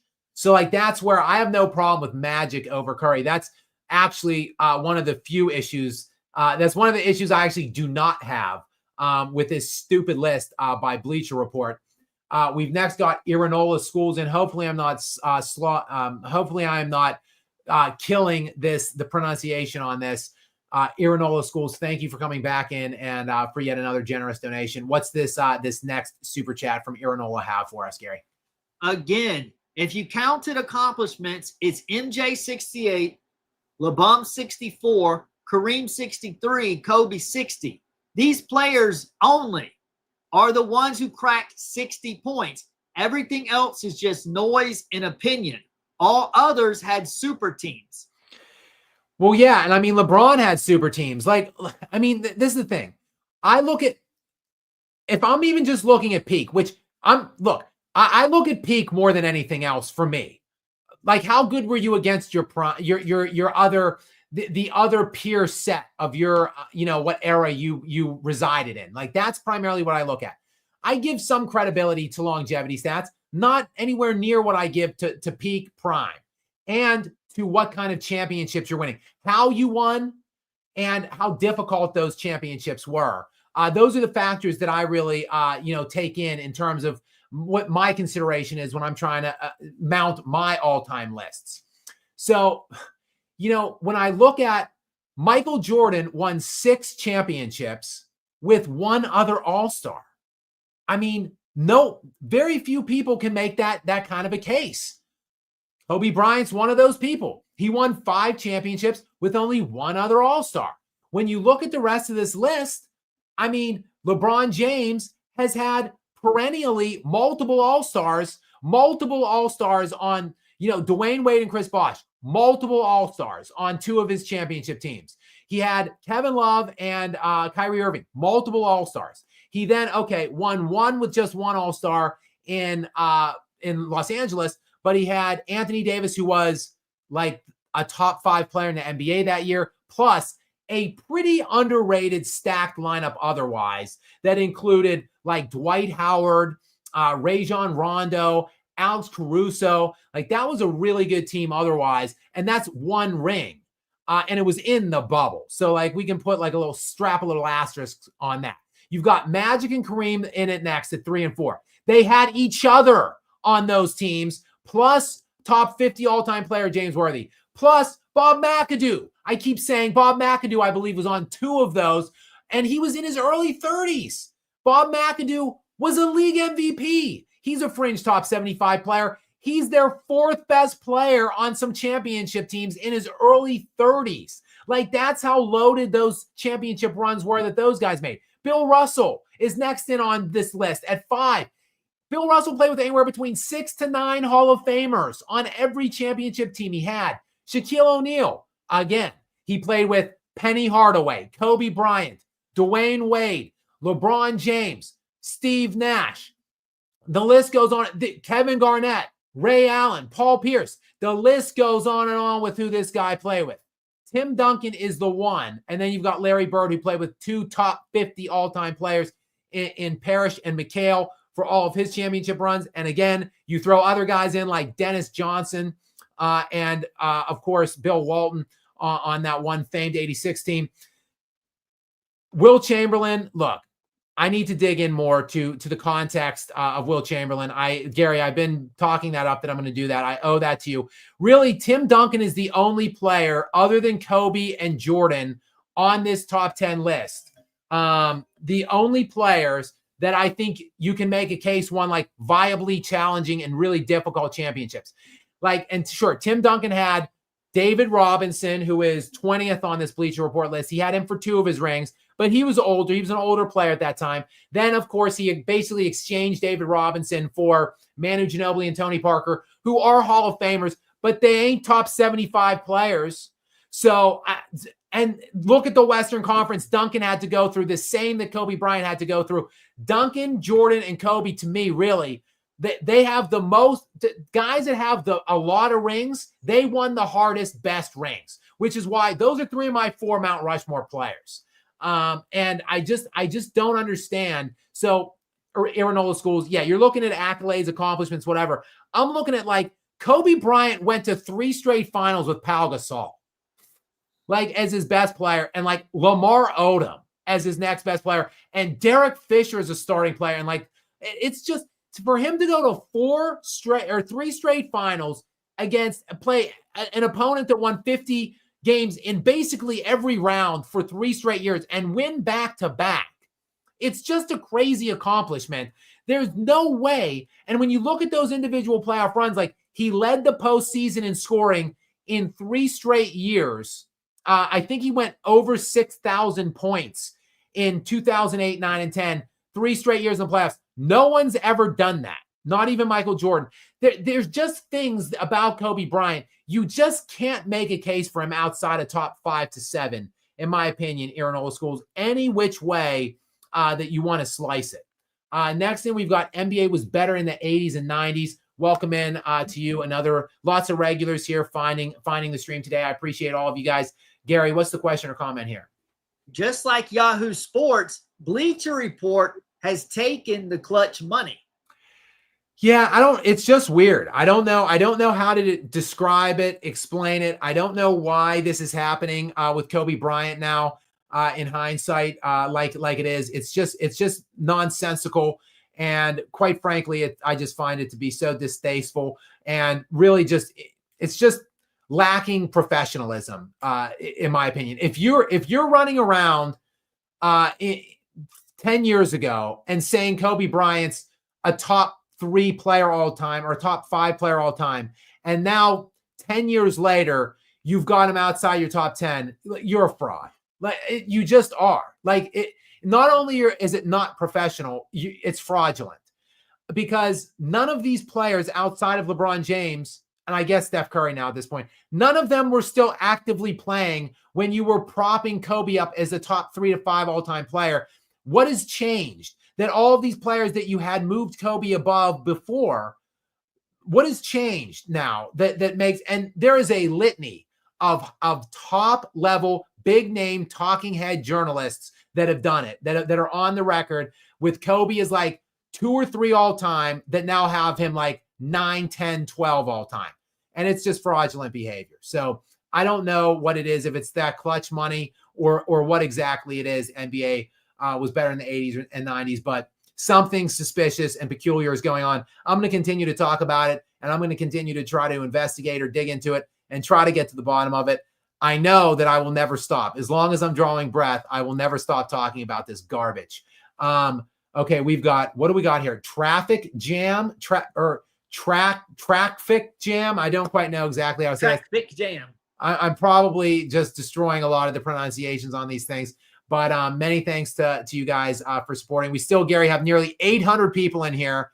It's crazy how many people have been on. It's still, we're an hour and a half almost in. So many thanks to you guys for sticking with me. I still have a lot of super chats to get to. So if you sent something, I am going to get to all of these. Fear not, Gary. What's this one say from Traffic Jam? Kobe Bryant is top 10 all time. They're a joke. Clown. It's crazy. It's crazy. Like I said, I say top 2, top 3. If you go top 5, top 7, I get it. Even 8 or 9, okay. Like, I'm not, like, I keep getting more lenient with this and expanding it. There is no way you justify Kobe outside of the top 10. There's just not. Iranola School's back in yet again. Thank you very much, Iranola, for your continued support here. Gary, what is this? It looks like lastly, so this could be the last one. Gary, read this final super chat from Iranola. It's a trilogy.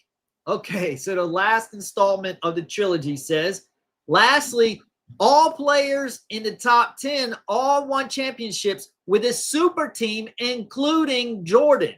Jordan did win 3 rings with a super team. Kobe is the only one who never won a single ring with a super team. So I would say I would push back on the super team, and obviously we're talking the 96 through 98 edition of the Chicago Bulls.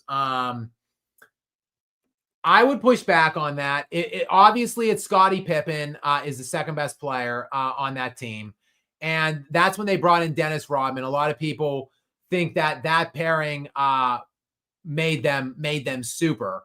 But the 96 team that won 72 games, the 95-96 team that won 72 games, considered largely still the best team in NBA history.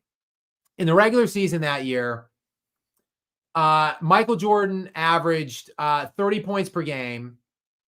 Scottie Pippen averaged 19 per game. Tony Kukoc was the 3rd leading scorer on that team at 13 points per game. And he's the only other player other than Jordan and Pippen to average double-digit points that season.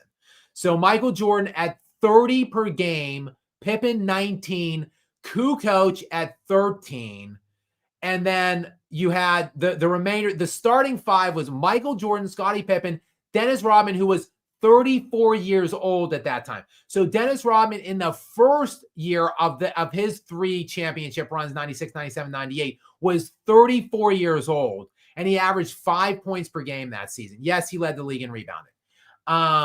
And Luke Longley was your other guy. So Ron Harper, Luke Longley, Dennis Rodman, Scottie Pippen, and Michael Jordan was the starting 5 on that team. And that essentially, with Tony Kukoc as the 6th man, that essentially was the second three-peat, the 96, 97, 98 squad. That doesn't sound very super to me. I just, in the postseason, meanwhile, that year, when they went on and won the NBA championship, Jordan averaged 31 per game, Pippen averaged 16, and Tony Kukoc averaged 11. That's it for double-digit scores. The next highest score was Rodman at 7.5. That team, I know it's arguably the greatest defensive team ever assembled, but that team doesn't sound very super. But I will say, I will grant you this here, Noah. It's better than Pau Gasol, Lamar Odom, and whoever else, Sasha Vujacic, Trevor Ariza. Derek Fisher. It's a lot better than that. So to me, yes, Kobe Bryant won harder championships than Jordan. Kobe's last 2 rings are more difficult than anybody's rings on this top 10 list by Bleacher Report by a lot. The only player you can make a case for is Hakeem Olajuwon, and because I think Olajuwon's 2 were harder based on opponents. But while Hakeem only had Otis Thorpe as his second leading scorer in the 94 run, they did have Clyde Drexler in that 95 run. Better than Pau Gasol. So to me, Kobe Bryant's 2 championships in 9 and 10, arguably the most impressive feat by any player in NBA history, to go to those 3 and win back-to-back. And he did it while leading the NBA playoffs and scoring and playing elite defense too. And the guy, Dirk, but that was just one. Yes, I agree, okay. Gary. Yeah, the one. I'd say so. Like Hakeem's 94 and Dirk's 2011 are better than any one that Kobe won. But Kobe, when you put in Kobe's back-to-back, I think like you can make a case. So yeah, I mean yes, Irinola, I see you working out there. I would still say though, Jordan not, and I wouldn't say necessarily the Spurs were a super team. Again,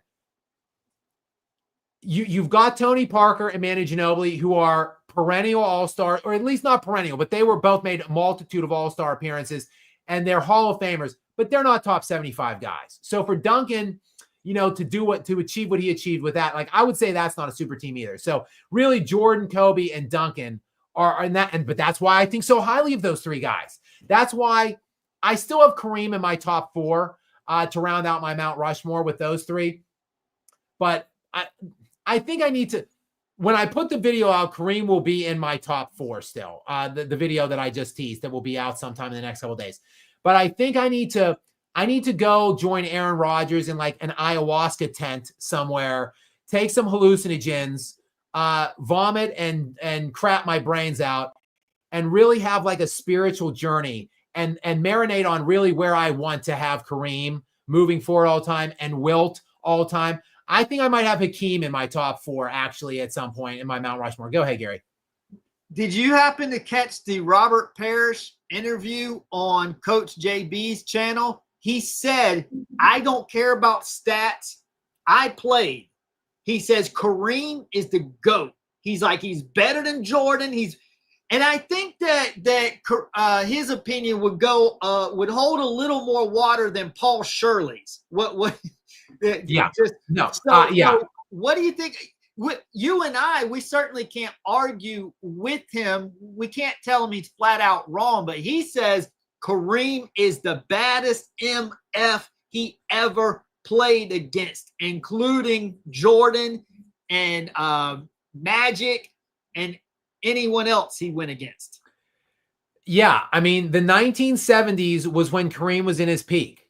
He won 1 title in 71 with Oscar Robertson, and then nothing at all the rest of the decade until 79-80 when he joined Magic Johnson, and Magic Johnson won Finals MVP that year. Now, Kareem was still the best player. He won league MVP that season, but like that's a 9-year span in his absolute peak when he was at his best, and the NBA was not at its best. It was the most parity-driven decade ever. There were no super teams. So you would think in lieu of any super teams in that decade of the 70s, that the baddest MF that's ever lived would have won more than nothing at all, other than when he was playing with a top 5 guards ever. So like that would be my only bit of pushback. He never won a hard championship. That's why I had Kareem at number 2 behind Jordan for years, but the more I evaluated it, the more I studied it, I moved Kobe above, because Kobe won 2 very challenging titles, which I just outlined. Kareem never did, not even close.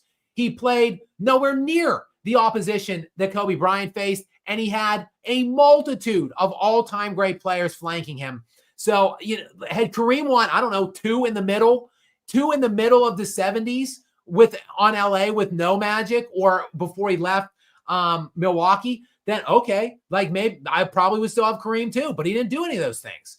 He failed in Milwaukee, then he demanded out, he went to LA, he failed in LA, and then Magic came, and then they started winning again. So That would be my only, I think, real hesitation to put him there at that point. So, Skap, do you think that Mr. Parrish has an extended invitation to enter the Skap Lounge one day and to have a discussion about his adventures throughout the 70s and 80s of facing Kareem? You think that's safe to say that Mr. Parrish, if you happen to catch this, we would love to have you on and hear all about your matchups with Kareem and your take on everything that is the NBA. Of course. But real legends always have. I would even take Paul Shirley on here if he had the courage and the conviction to get on here. But I know that scrub, that fake imposter analytic, analytical mind that he thinks of himself as. I doubt that he would ever crawl. He would never have the courage to crawl back on a platform with me. He's lucky I took it. I took it so easy on him on Whitlock. I would not on this platform or on his. But yes, I would even talk to him if he had the courage, which he doesn't. Come on. He probably works for Bleacher Report. He probably does. He was probably one of the writers on that or contributors in some way on that. Yeah, I'm sure he was. L Gold Clips. L Gold Clips is in next. Thank you, L Gold Clips, for joining the party here and for sponsoring us here in the lounge. I do appreciate it. Gary, what's the question or comment? Jimmy Butler, 18th best player ever? No way. I'm not sure where that came from. He's certainly not on here. Not even Bleacher Report has. Yes, to just take you through 15 through 20 again. Well, I'll just take you from after Kobe and Hakeem at 11 and 12, Kevin Durant 13, Oscar Robertson 14, Jerry West 15, Kevin Garnett 16, Nikola Jokic 17, Dirk Nowitzki 18, David Robinson 19, and Julius Erving 20. I mean, I'm going to be honest with you. The fact I've got Nikola Jokic over Kevin Garnett right now. I've got Nikola Jokic over Kevin Durant right now, I think, to be totally honest with you. And Dirk Nowitzki, I think, doesn't get enough credit. I think I value defense. I love Kevin Garnett because he's one of the greatest defenders of all time. Minnesota just didn't give KG enough to win championships with. So I'm not trying to diminish KG, but when you are comparing KG head to head against Dirk Nowitzki, like Nowitzki never left and Nowitzki never played with a huge expanse of great players either. Nowitzki got to 2 NBA finals and won arguably the best ring ever. And then KG's only ring was the Boston Celtics super team pairing, if you want to call it that, with Ray Allen and Paul Pierce. I don't know. I really do like KG and respect KG. And he's certainly I think he's probably more top 15. I might have him higher on my list. Well, no, I guess I have him about the same, but I think Dirk Nowitzki over KG would be a real discussion. Also, I think Julius Erving is too low as well at 20. Like, I think of Julius Erving as like a fringe top 11, 12 player. Him at 20 is like pretty crazy low for me there. But L Golden Clips, I'm not sure what you're referring to. Jimmy Butler ain't anywhere near 18th on this list. And he's certainly not that high on my own list. We've got Yvonne back in. I'm showing off Yvonne. I'm just throwing I hopefully I'm getting it right and I don't look like an idiot. Yvonne is back in from Serbia. What's up to you? This is, I don't know, the third or fourth super chat from him for the day. Thank you very much again for your continued support here. Gary, go ahead and read this most latest one from Yvonne. Okay, so Bleacher, ESPN, and other morons putting asterisk on Kobe greatness because he played with Shaq, but don't put the same on LeBron rings with Wade, Bosh, Kyrie, who torched Curry in 16 finals, and AD. Hypocrisy. And don't forget Ray Allen. For sure. And don't forget the fact that, like, Steph Curry, who's above Kobe, played with Kevin Durant, who's at 13 for 2 of his 4 rings. Don't forget, like I said earlier, Kareem, who's at 3, played with Magic, who's at 4 for 5 of his 6 rings. who play with Oscar Robertson, who's 14th for his other ring. And Magic, who's at 4, play with Kareem for all 5 of his. Like Bill Russell, who played with 6 to 9 different Hall of Famers for all of his championships. Shaquille O'Neal on the 6th spot, who played with Kobe for 3 and Dwayne Wade for the other. Like the hypocrisy knows no bounds from these scrub fraud journalists masquerading. I should say, I don't even want to call them journalists, clowns masquerading as journalists over at Bleacher Report. It's crazy. It's just insanity. That there's just no kind of consistency being applied to Kobe Bryant. I just don't know what to say, Yvonne. Julian Tucker is up next. Julian, welcome in. Thank you for supporting me and the channel here. Gary, what does Julian have for us? The media is trying to erase Kobe from history. Exactly right. Exactly. They are. You know, I compare everything to movies. Everybody that knows me, or I shouldn't say knows me, because you can see my content, my videos, and not know that I'm a big movie fan. But here in the live streams, I talk often about movies, and in my life, I basically compare everything to movies. One of my favorite movies, we talked sports movies in the past on this platform. One of my favorite movies, sports movies, Above the Rim, starring Leon, Dwayne Martin, and Tupac Shakur. Bernie Mac is also in that film, and he plays this homeless guy, Flip. And he played on this like high school champion basketball team along, with the main protagonist of the film, Tommy Shepard. And, when the young up and coming kid played by, Dwayne Martin is kind of picking on Flip, Shep gets in the middle of it, and Flip says to Shep, "They can't erase what we were, Shep. They can't erase what we were." That is exactly what they're trying to do, but I'm not going to let them. I'm going to push back. I will do whatever I can on my platform to push back and fight against the systemic erasing of Kobe Bryant, his legacy, and what he was on the basketball court. I'm just not going to stand for it, Julian. But you're right. That is exactly what they're trying to do. Julian, back in again now, back to back from Julian here. Thank you, Julian. Go ahead with this second one, Gary. Kobe is nowhere near Kobe. I'm sorry, Curry is nowhere near Kobe. Bean is top 2 ever. I can't say it any better, Julian. Well, I've been trying to say it for the last hour and 42 minutes, and I'm going to say it again in a video sometime later this afternoon or this evening. Curry above Kobe is just madness. It's total insanity. Kobe top 5 at worst, in my opinion. Top 5 at worst. Yvonne is back in again. Yvonne, thank you. Gary, go ahead and read this most recent one. LeBron is so lucky he didn't face Kobe in 2009. He wouldn't erase that L, just like the Mavs loss.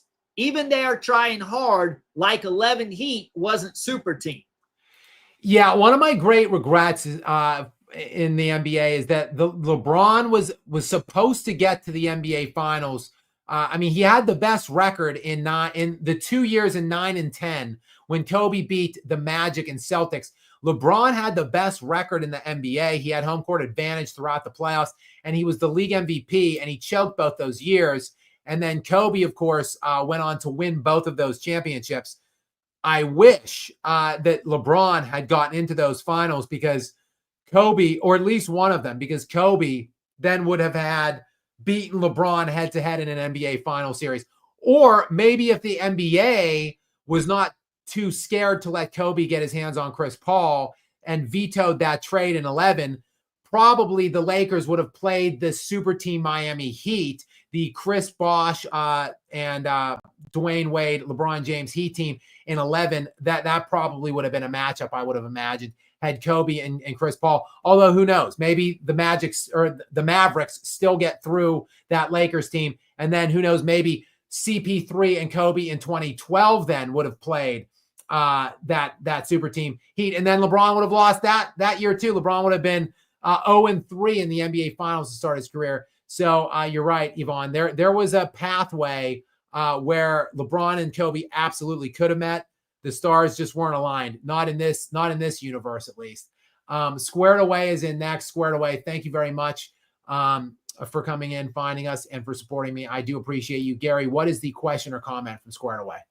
I love Bird as much as any fan.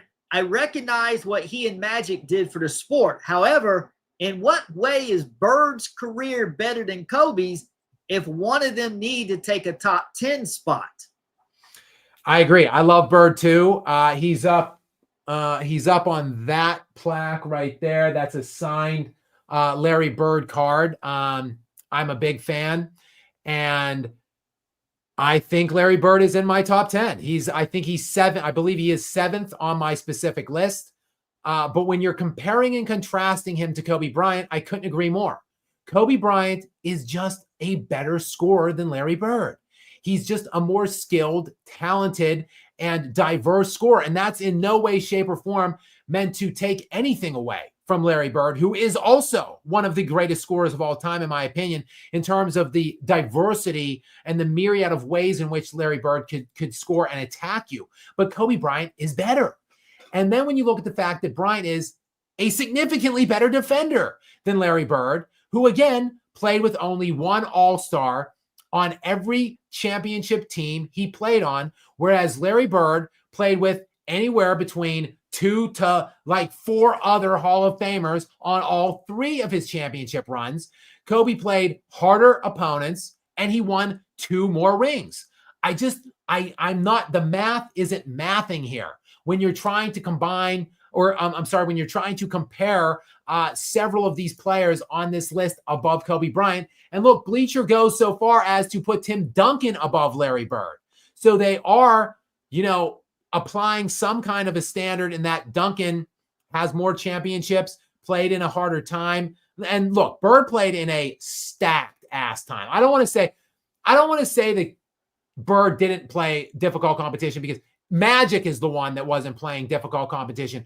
Bird was up against it in the East. You had obviously the Moses Malone, Julius Erving Sixers during his time, the Bad Boy Pistons. Jordan was in the 80s, even though the 80s Bulls were terrible, but Jordan was there. The East, the Dominique Wilkins, Hawks, even the Bucks were like a sneaky 50-win team typically. So look, Bird was playing against great teams, but he also had the best team in the East, in my opinion. And then he only won 3. So like whatever the application of these standards were to get Tim Duncan at 7 over Larry Bird, that was done on Bleacher Report. But then Kobe was left all the way down at 11. I'm with you. Squared Away. I'm on your side here. I don't get it. I don't understand it. I can't understand the justifications made here. That's why I'm on an hour and 47 minutes now on this like full-fledged live stream rant. And I will be posting probably like 25 to 28 minute video later on tonight on this absolute absurdity put forth by Bleacher. And look, well, look what we have here. Hopefully this is an hour ago that John Radcliffe was here. Hopefully he's still on board here. John Radcliffe, welcome, brother. I hope you're doing well. I hope the shoulders finally healed up and you're enjoying your summer. Gary, what's John have for us? John, I have to ask you, how are you a big-time Boston Celtics and New York Jets fan? New York and Boston do not mix, John. Can you explain that in the chats for me, please, sir?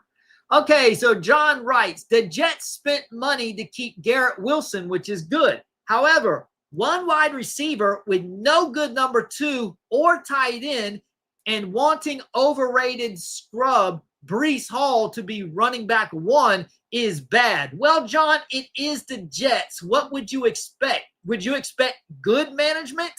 When have the Jets ever had good management? John, I saw this contract yesterday. 4 for $130. That's what it is. 4 for $130 million for Garrett Wilson. And I gotta be honest, I raise an eyebrow at that. I'm not gonna lie. That's nearly NBA money. That's getting on the cusp. That's like, almost not quite. I'm trying to do the math here. What is that? 30 that's $30-some million a year for a wide receiver. That's steep for sure. But John, I don't know. I think I kind of like the outlook on your Jets this year, to be honest with you. I like the quarterback signing there. I hope none of my fantasy football my league members are watching this, because I kind of like Justin Fields as like a low key, like sneaky fringe late round QB pickup that might have top 10 upside, at least from a fantasy standpoint. It likely will be real life disaster though. But I think your Jets might actually, John, be a little bit better than expectation this season. I think they significantly underachieved last year. I was expecting much more from them out of last year. This year, I think nobody's expecting anything, and I think they might be scrappy and have a better year than you're anticipating. Now, don't get me wrong. They're not like a viable contender or anything like that. But I think they'll be over 500 would be my estimation, my prognostication for your Jets. And John, like I said, Gary's shaking his head. He doesn't like they're not going to be over 5. Once again, you're overrating New York, just like you did last year. We've got Con JKJ in next. Con, welcome in Wrath of Con to the live stream. Welcome to the lounge. The waters are warm. Thank you for slipping into our sponsorship spot here in the lounge. And Gary, what is the question or comment from Con? Con asks, I think they personally don't like Kobe, and that's why they underrate him. If he had a Tim Duncan personality, they would rate him higher. Yeah, I just don't know, Con. That's a fair point or a fair bit of speculation, I suppose, on your behalf. I personally just can't make it make sense. I can't justify it. No matter how badly you hated Kobe Bryant, no matter how much you want to try to discredit him or slander him, still in my wildest dreams, I can't imagine having Steph Curry over him. Like we've seen this ridiculousness, like he's 11th or 12th. We've seen it on other publications in the past, but to put Steph Curry above him is literal insanity. So I just don't understand what it is. I mean, LeBron James isn't the most likable player either, Con. And I mean, is there anybody as insufferable as LeBron James? Point in fact, like this guy's been running around calling himself the GOAT for like 12 years now or something ridiculous like that. Yet he somehow is number 2 on this list. I don't know. I don't get it. Nothing is making sense to me, Con. But thank you for adding maybe one small, different outside of the box type of a suggestion as to what's going on here. I personally, I don't know, but I think a formal investigation needs to be launched. And I think I'm the one to do it, quite frankly. NBA was better in the 80s and 90s is back in. Go ahead, Gary. I think this is some kind of maybe their list. Go ahead and read it. Okay. Number 1 is Jordan, 2 Kareem, 3 Wilt, 4 Bird, 5 Magic, 6 Kobe, 7 Tim, 8 Russell, 9 Hakeem, 10 Shaq. No one in today's game is top 10. The game is broken.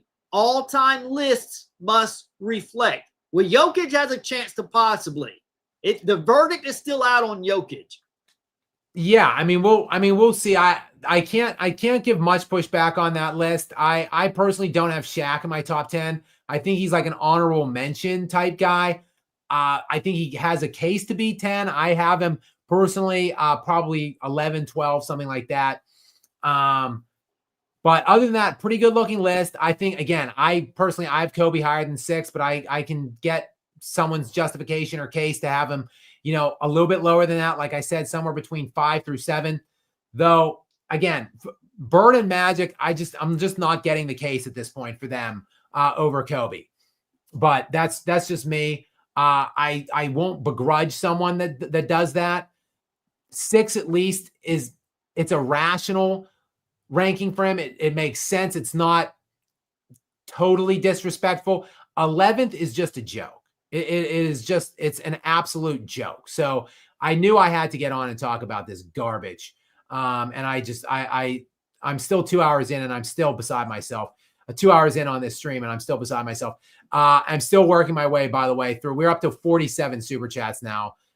Many thanks to all of you guys for your continued generosity and support here. I will work through every single one of them. And we are up next will be A Hill. A Hill, thank you for your support. And thank you for coming in with some kind of a comment here. It looks like a Kobe Duncan one. Let's get into that. Gary, go ahead and read A Hill's comment for us. Kobe Duncan is close. Kobe went 4-2 versus Duncan in playoffs. That puts Kobe over Duncan. Curry should be over LeBron. Duncan and Curry beat LeBron more than they lost.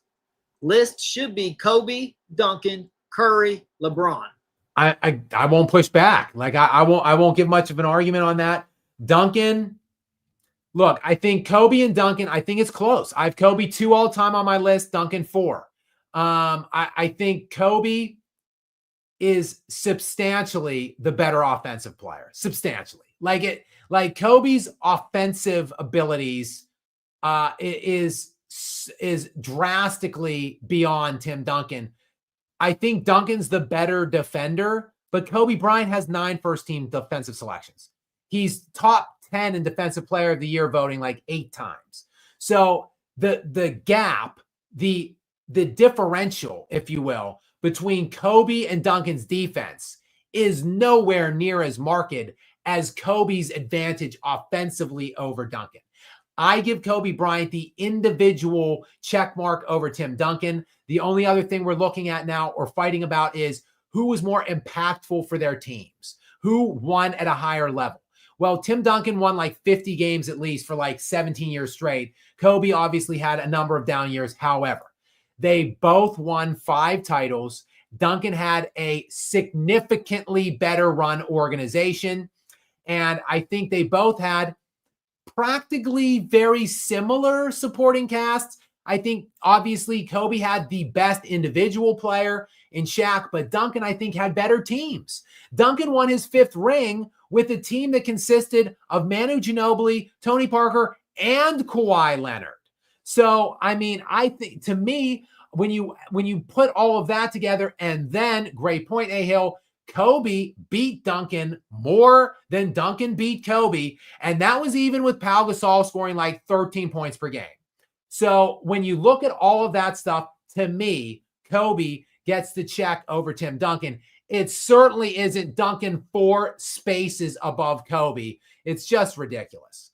Actually, A Hill is in. I'll be back to Yvonne in a second because Yvonne is back in too. But A Hill, I'm just going to jump because A Hill's kind of back to back here. So let's get A Hill's second super chat here. A Hill, and thank you very much, my brother. I do appreciate you. Gary, go ahead and read the second one. Kobe's 2000 season is very underrated, by the way. His 22.5 is more than Bird in 81. Duncan, all except 03, not to mention his defense. That exactly right. That was Kobe's first championship run where he was all NBA. I want to say, let me see here.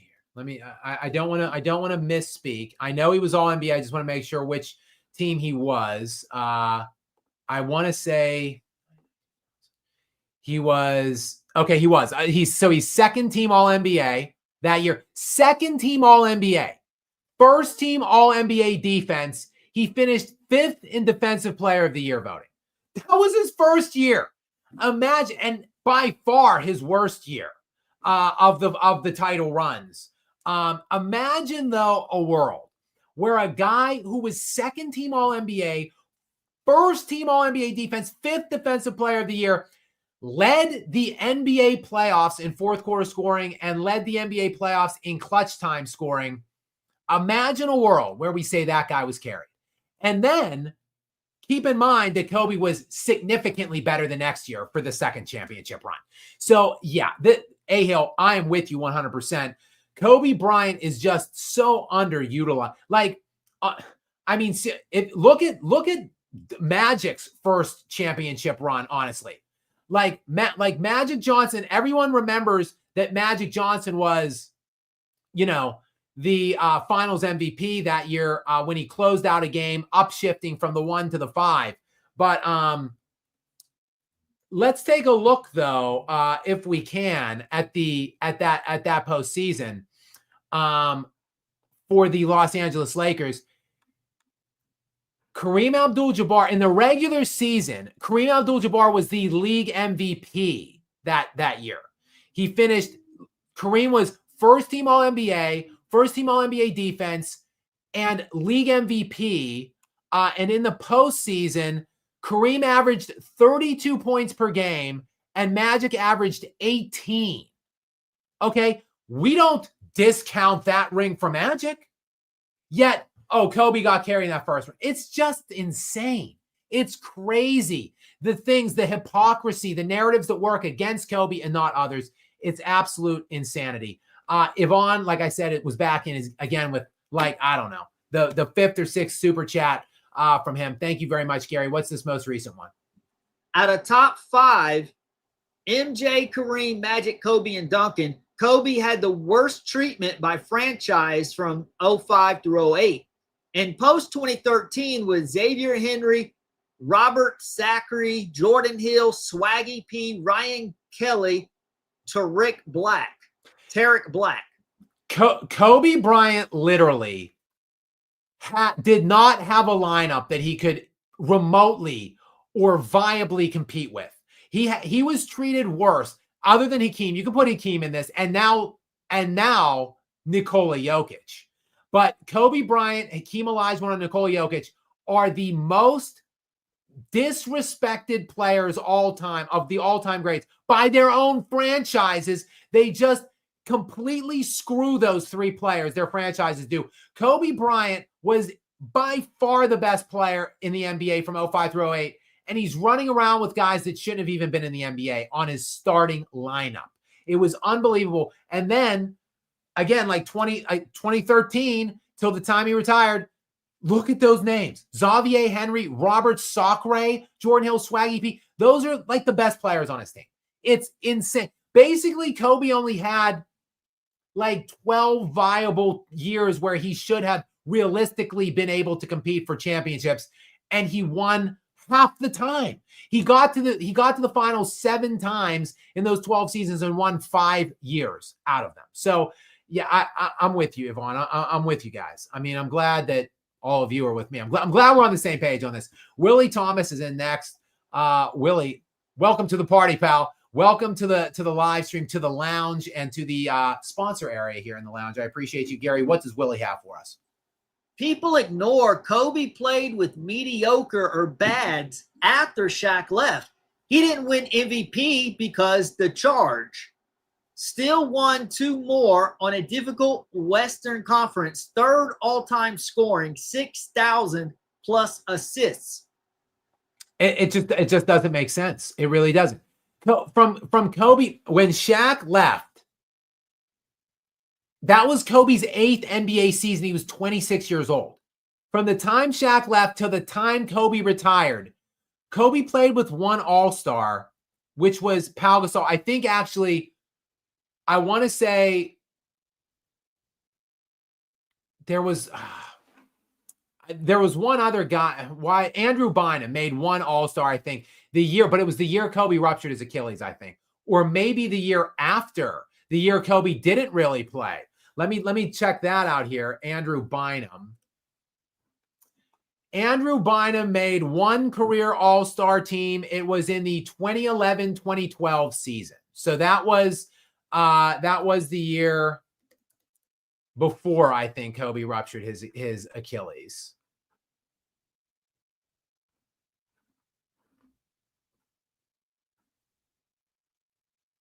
It was. So the year before Kobe ruptured his Achilles, Andrew Bynum. So Andrew Bynum made 1 All-Star team.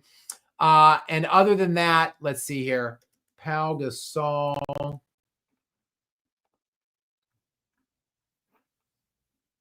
Pau Gasol, meanwhile, did not make an All-Star team that year in 2011-2012. So Kobe literally, he played with Gasol, made 3 All-Stars. So that's it. So from Kobe's 8th season in the NBA, when he was 26, to the time he retired, he played with Pau Gasol, who made 3 All-Stars, and Andrew Bynum, who made 1. those are the players that prime Kobe Bryant played with from like 26 to like 32. And we're actually sitting here and saying, oh, well, Kobe's 11th all time, despite the fact he won 5 NBA championships. It's crazy, Willie. It really is. We've got 357 Magnum in next. Welcome to the party. Oh, that's a sultry looking avatar there from 357 Magnum. I don't want to infer what Magnum might be referring to looking at this avatar, but I will read this one real quick as Gary seems to have stepped away. If they don't troll Kobe, they get no attention. Gary is back now. Yes, I agree with you, 357. Basically, this is all clickbait. It's all just to generate interest and some kind of, I guess, talking points, some controversy of some sort to talk about. It's all utilizing Kobe Bryant's name, the slander of the late great Kobe Bryant. It's despicable, if you ask me. We've got King Trini in next, and I've seen King Trini's name pop up quite a bit. I think there's a lot from King Trini coming here over the next couple. I'm again a little bit behind here, guys. I'm working. I'm trying. I'm out here. It's 2 hours in, I realize, but I've got 50 super chats from you generous people now, so I'm trying my best to work through these. I am behind King Trini. This first one from him is an hour ago, so hopefully you're still on. There's a lot coming from you, and thank you so much, King Trini. I don't recognize the handle, so this could be a new viewer, a new sponsor to the stream. So many thanks for finding us here and for supporting us, Gary. Let's go ahead with this first one from King Trini. The greatest Laker of all time isn't top 10 all time. It's crazy work to me. I'm late. My bad. It's crazy, isn't it? Like, think about all the great all-time players that played on the Los Angeles Lakers. Like, whatever, LeBron James, he is an all-time great, even though I don't respect him or the way he's conducted himself throughout his career. LeBron's been a Laker. Kareem's been a Laker. Magic's been a Laker. Shaq's been a Laker. Will Chamberlain was a Laker. Jerry West was a Laker. The list really does go on and on. Obviously, he's nowhere near the top 20 on this list, but George Mikan, who captained the first NBA dynasty, was a Laker. Kobe Bryant he is the best of them all. Elgin Baylor, another name I'll throw out there. And yet Kobe Bryant, so the most storied organization that has housed the biggest collection of all-time greats ever, and the greatest of them all can't even get top 10 on a list. It's crazy, King Trini. Unmitigated insanity. I just can't even, I'm struggling to even put words to it, King Trini. I'll check back in with you on your next, 3 or 4 super chats. Thanks again. We've got NBA Hoops 12 in next. Go ahead with this one, Gary. LeBron at number 2, while Wade is number 23, is insane. Yeah, I mean, in like 2010, when they joined forces or whatever, the offseason, 2010, 11, whatever, they played in 2011, the first full season. The best players in the NBA at that time were Kobe, LeBron, and Wade, in whatever order you wanted to put it. Those were the 3 best players. And Wade and LeBron were pretty damn close, quite frankly. So, and Wade won a championship without LeBron. LeBron didn't win a championship without Wade. And then he went to Kyrie and Love to win his next one, and then AD to win his one after that. So, I mean, you can make a case that Wade and LeBron really should be somewhere in tighter proximity to each other. So I'm with you on that one, NBA Hoops. I'm not going to push back on you with that one. In my estimation, Wade at around 20 is probably about right, but LeBron should be closer to like 10, like 9, 10, 11, something like that. Alex 7 and 9 is in next. What's up, Alex 7 and 9? Welcome to the party, pal. And I do appreciate you. Gary, what does Alex 7 and 9 have for us, question or comment wise? On another list, I saw Jokic and Steph Curry in the top 5. Kuzi and Mikan left out of the top 50. That's just young fans lacking historical NBA knowledge. But Kobe outside the top 10, that's pure madness. Agreed. Some of it is just revisionism. Some of it is just prisoner of the moment. Some of it is, just being an eye of the beholder, just trying to talk up what you see, what you know, or whatever, and trying to make it the best. I agree. Like, there is this push by young NBA fans to normalize, like, basically the whole top 10 is just their players, like LeBron, KD, Curry, Jokic. I'm a huge Nikola Jokic fan. I love Nikola Jokic. I am in awe of him and things that he's achieved and accomplished. I give him an honorable mention in my top 10 of my top 10 list that's going to come out in a couple days. But he's not firmly listed. So at least not yet. So the fact that there's lists that have Steph Curry in the top 5, it's just crazy. And it's happening. The takeover, because Curry's in the top 10 now. It won't be long. By the time, look, if KD wins a championship with the Rockets, people are going to be putting KD top 10. Within the next 5 to 10 years, there's going to be just contemporary players, like 5 contemporary players are going to be in the top 10. And for whatever reason, Kobe Bryant and Hakeem Olajuwon, 2 of the guys with, to me, arguably the best peaks ever, are the ones that seem to be the first sacrificial lambs to go. Next will be Bird, probably, and then, probably Wilt. Bird and Wilt will be the next ones to be purged by this prisoner of the moment kind of revisionism that's going on today. But Alex, 7 and 9, to your point, no matter what way you want to try to excuse or explain it to me, nothing makes sense when you see Kobe Bryant's name outside of the top 10. Justin Messenger's in next. Welcome into you, Justin Messenger. Thank you, a regular. Thank you for finding me here at this unique time and day. I appreciate it. Gary, go ahead with this question or comment. Only 3 guys have earned all NBA and all defense in the same season 10 plus times. Duncan 15, Kobe 12, Kareem 10. Both MJ and Peyton did it 9 times. LeBron 6 times. Yeah, I talk about this oftentimes in videos. I mentioned it here. I think I've talked about it even on Whitlock's show. Yes, there's, just to expand on this because I've looked into it. I've looked into how many players in league history have made a minimum of 5 All-NBA selections and 5 All-NBA defensive selections. So just 5 and 5 each, with no specification or stipulation on which team. Just All-NBA or All-NBA defense 5 times apiece. Only 24 guys have done it all time. Only 24. And it's very rare in today's day and age. Like, there's only a few that have done at least 5 and 5, like LeBron, Giannis, Kawhi, AD. It's very rare in today's day and age. In terms of, yes, what Justin Messenger just mentioned, 10 and 10, only 3. Only 3. Duncan, Kobe, Kareem. That is why those guys, along with Jordan, are in my top 4, my Mount Rushmore. Then to me, Hakeem Olajuwon, the next most full, complete, best two-way player that won the most challenging titles. He rounds out my personal top 5. But again, that list and all the justifications will be coming sometime soon.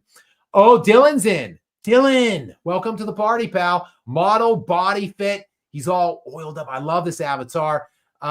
What's up, Dylan, my brother? Gary, what's Dylan have for us? My guy, Skap. When did this disrespect start? Dylan, it started like when Kobe was three-peating and people were saying that he was being carried by Shaq and he can't win without Shaq. Then he got rid of Shaq, brought on a non-top 75 player in Pau Gasol, who was a one-time All-Star before he joined Kobe. He won 2 more with that guy, back-to-back, mind you. And people said, oh, well, Pau Gasol is actually the finals MVP. So they continue slandering him. Now we get to the point where he's outside of the top 10. It's just crazy. But to answer your question, when did it start? Oh, I don't know. Around like 2001, 2002. So this has been going on for 25 years, Dylan. Probably since before you were even born, I would guess. You seem like a young fellow. So I would guess it supersedes even your lifespan. So I, though, have been choking on these lies my entire life. And damn it, that's why Skap Attack's platform now exists, to try to push back and fight against these. They're just lies, quite frankly.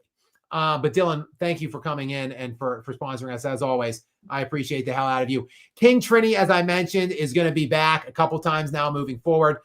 King Trini, many thanks to you for finding the channel, for sponsoring here. I do appreciate it. Gary, what's this next one from King? Also, the Kobe a Chuck narrative is false. He leads all shooting guards in assists. James Harden plays point guard most his career. You know, I want to just expand on this real quick. Sorry. I'm looking up the most field goal attempts per game in NBA history. I want to say off the top of my head before I look it up, Jordan's definitely far above Kobe. LeBron is above Kobe. Elgin Baylor, for sure. I want to say there's at least 8 to 9 players above Kobe Bryant on that list. But I want to pick it up here. I want to get the actual list up. Per game attempts. Okay, here we go. Would you believe Elgin Baylor has the most career field goal attempts per game in NBA history? 23.8. That's 24 attempts per game. Michael Jordan, 22.9, nearly 23 shot attempts for Michael Jordan. 22.5 shot attempts for Will Chamberlain, checking in next. Allen Iverson with 21.8 attempts. Pistol Pete Maravich, 21.3 attempts is next. Bob Pettit, 21.3 attempts. Luka Doncic with 20.7 field goal attempts per game, 7th all time. Jerry West, 20.4 attempts, 8th. Rick Barry, 20.4. Dominique Wilkins, 20.1 attempts. George Mikan, 20. George Gervin, 19.9. LeBron James, 19.6. Donovan Mitchell, 19.5. And then Kobe Bryant down at 16th all time. 0.2 of a point above Larry Bird at 17th at 19.3. Kobe Bryant, the 16th most field goal attempts per game in NBA history.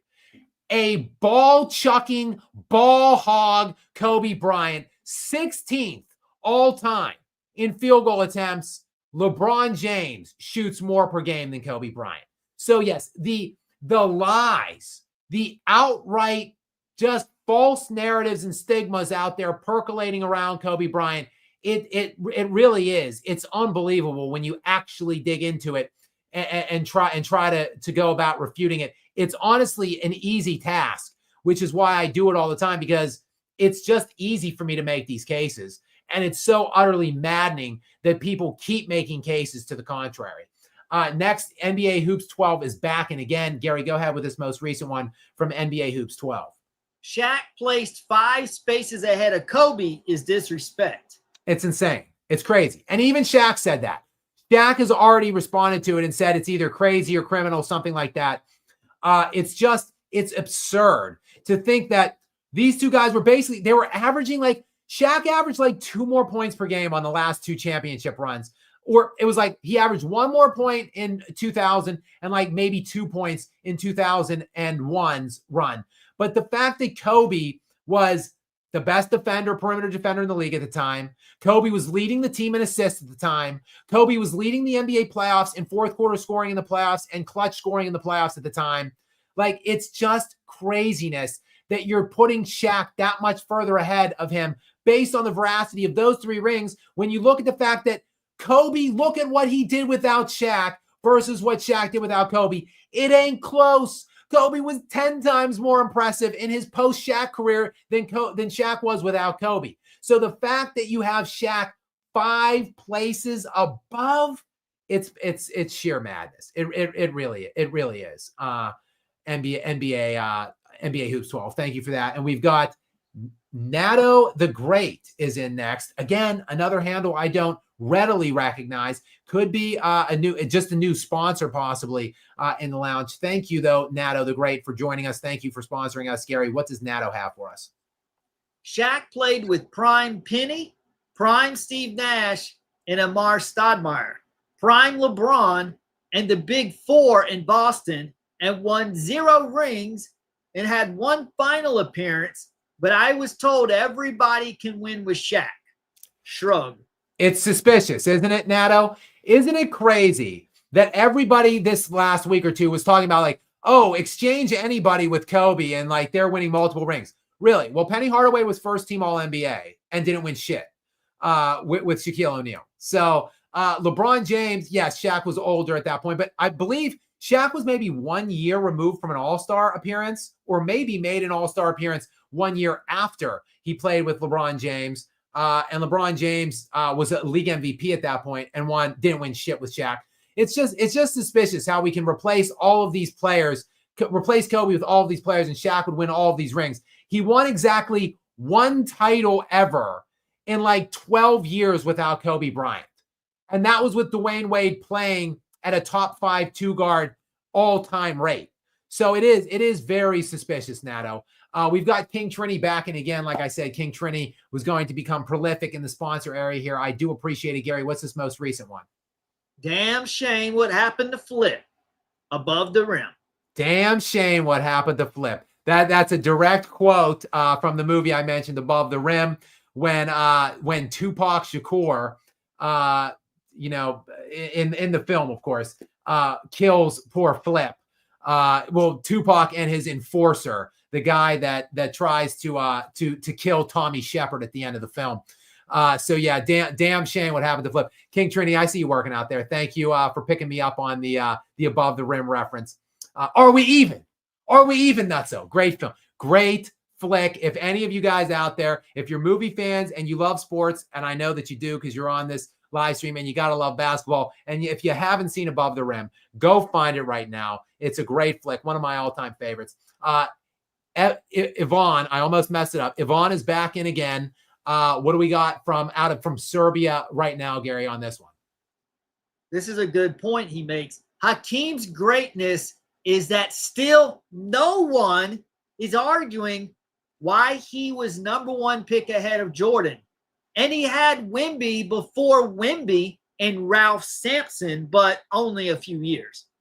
That's a great point. Yes, Ralph Sampson, he played with Hakeem for, I believe, 3 seasons, and they were the first 3 seasons of Hakeem's career. After that, nothing until Clyde Drexler when he was 32 years old. But that's a great point.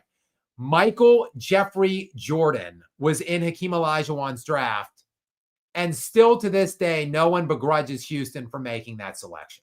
So obviously, Jordan is better than Hakeem, but Hakeem, look, I can't confidently say if you give Hakeem a comparable player to Scottie Pippen for 9 years, I can't confidently say that Hakeem would not have 4 or 5 rings himself. I think that could have been an absolutely epic, legendary rivalry. Hakeem in the West, Jordan from the East. I think we could have seen those guys playing like every year if Hakeem's franchise didn't stink. So that's a great point. Great point. And I do think the world of Hakeem as I continue to go to bat for him as well as Kobe. I will continue to fight that fight. Hakeem slandered on this list just like Kobe. Hakeem down at 12, just below Kobe at 11. We've got the Incorruptible is back in next. Go ahead. Oh, I know the Incorruptible is a big KG fan. So go ahead with this bit of KG pushback maybe against me. I'd have KG over Shaq, Durant, even Steph, and arguably Magic and Bird. I think lists should weigh both sides of the ball much higher. So I was speculating Dirk. Look, KG, yes, KG is one of the great defenders ever. And he was just a great full court player. There's no doubt about it. And he was cheated by his organization the same way we see Nikola Jokic getting cheated now. And that we saw Hakeem Olajuwon cheated, years before KG. So, it's just tough though, because It's tough because Dirk, Nikola, Akeem all won the championship despite it. Like they all fought ineptitudes by their lazy, moronic front office, and they all found the way to win. Whereas, and I'm not saying that maybe there's levels. Maybe KG was screwed worse by Minnesota than those other guys. Though it's hard pressed to try to argue the fact Nikola Jokic still has not played with a single All-Star. And he's entering his 11th year. He's 31 years old. So, and yet Nikola Jokic found the way. So it's hard to look at those guys, Dirk, Nikola, and Akeem, and say like they found a way. And like KG, look, there's levels to it. I think like had KG just left Minnesota and gone somewhere, I think it would have the optics would have looked differently than when him joining Paul Pierce and Ray Allen. And look, all three of those players were older. They had all played at least 10 years in the league. They were all over 30 years of age. None of them were all NBA first or second team the year before they paired. But still, you're taking three like all-timey kind of players. They're all three of them top 75 players. And then Rajon Rondo was also a stud too. And that's the only one ring KG won. Like it doesn't, the optics just don't look that great, but I get from a tangible on-court perspective and from a perspective of full court players and what a guy achieved on both sides of the ball, you can make a case KG for sure. It's like top 5 to 6. If we're talking full court players, he's probably top 5 or top 6. Go ahead, Gary. I want to chime in about Kevin Garnett real quick. You know, the one thing I think about Kevin Garnett, his loyalty. Yes, he went to a different team, but look at the way he left Minnesota and the way, say, LeBron left Cleveland. You don't leave when you're on a franchise and your franchise is building pieces around you and you're in the middle of forward progress, you don't just abandon ship, which is what LeBron did to Cleveland. KG, on the other hand, was loyal to a fault. He stayed.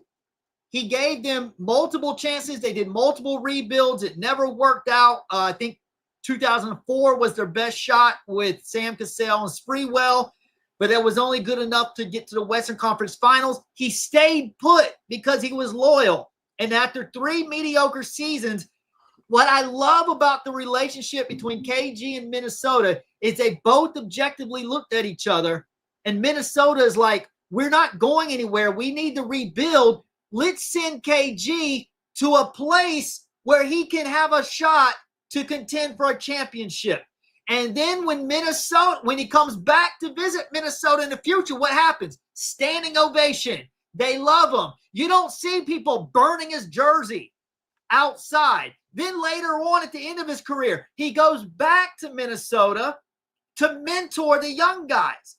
That is loyalty. And that is what sticks out the most when I think about KG. Yeah, I just to put a bow on that. He played from the age of 19 to 30 for 12 full seasons in Minnesota. And I think honestly, it's to the detriment. I think I'm looking. I feel like we're watching the same thing with Nikola Jokic. He's going into year 11 next year with Denver. Now Denver's trying to do. They've made a lot of adjustments this offseason. They've done, I think, made a number of good trades and acquisitions. So, we'll see. But KG, yes, there's no shame in the fact that he didn't win in Minnesota. But like just looking at the one championship he did win, comparing it to some of those other guys, it's just I understand the case for some of those other guys to be placed above. Gary, I do just want to jump ahead real quick. I'm going to work through all of these super chats. We're up to 54 now. Guys, thank you very much.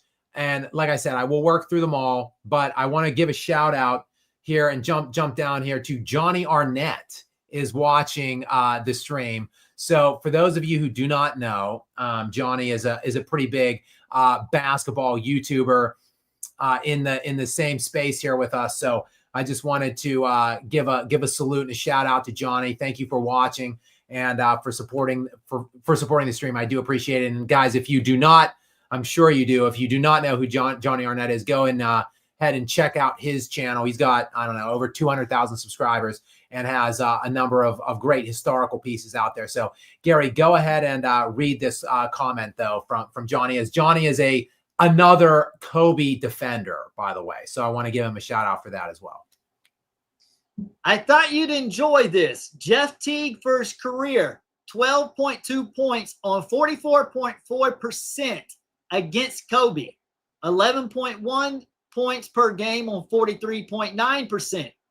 Go easy on the Mamba. Sheesh. Yeah, this in response to, again, I did a Jeff Teague video a few days ago about his scrub and just for no reason, just throwing Kobe on a super chat that he was answering on a live stream, which was about KD not being as good of a scorer as Kobe for no reason. Jeff Teague just decides to say, oh yeah, Kobe's an overrated defender, by the way. He didn't deserve those all NBA teams.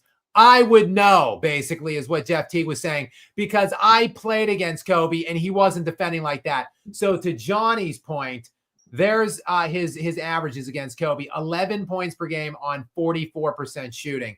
So that's Jeff Teague lighting it up against Kobe Bryant. Just straight bum scrubbish antics by these washed up players trying to get clout off of Kobe's names. It's disgusting. Johnny, thank you for that little bit of context. And Johnny, thank you for joining the lounge. Thank you for coming on board to the Skap live stream here on this unique time and day, whatever we're doing here. This just trying to debunk and reject Kobe Bryant lies and just incorrect narratives. I'm going to get back up into my batting order here for these super chats. We're working here. I'm catching up. I'm only 45 minutes behind now. And it's Irinola Schools, who I believe sent 3 above. And the third one was supposedly the final and last one. But Irinola Schools is back in with another one. Thank you so much for your generosity today. Gary, what is this 4th one from them? Christopher Nolan has returned back to the Dark Knight franchise to make one last installment from the trilogy. And it's a doozy. Skap, he says, you're not understanding. Kobe is the GOAT, not MJ, because Jordan and Kobe only had 1 Hall of Famer in the first 3 rings, but Jordan had 4 Hall of Famers on his second three-peat, but Kobe only had 1.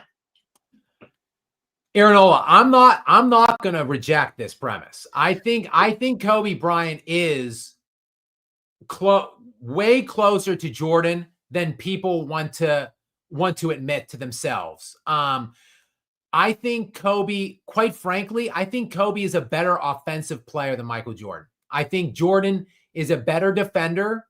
I think Kobe's more skilled of an offensive player. Jordan was more physically gifted and more forceful of an offensive player. Jordan was better probably going to the basket than Kobe. Kobe could score in a more diverse way. And he really, I think Kobe, people say he's inefficient or whatever. Kobe Bryant was I think he made the most difficult shots of any player in NBA history. He's the hardest player to guard ever because the guy could just score in so many ways and he can pull so many different shots out of his ass, for lack of a better term. Just looking at what Kobe did, how prolific he was in the era that he played in, the way that the defenses, the scoring, the pace of play, everything was in his era versus Jordan. People think Jordan played in that similar kind of a difficult defensive era as Kobe. He really didn't.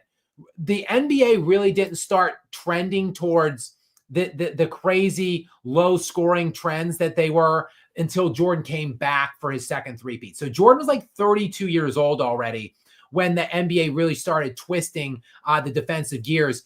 The 80s was like 110 points per game for average when Jordan came into the NBA in 84. And then even into the early 90s, it was still like 108, 109 per game. It wasn't until 95, 96 when it like dropped into the mid 90s in scoring. So like when I look at what Kobe did, 35 points per game in a 96 point per game season. I mean, I give Kobe the check mark offensively. Jordan defensively. Jordan is more accomplished in terms of the media bestowed accolades are all check marks on Jordan's behalf. And Jordan won the 6th title. Kobe only got to 5. Jordan repeated. Kobe had an opportunity to win 3 straight twice, and he fell short on that one.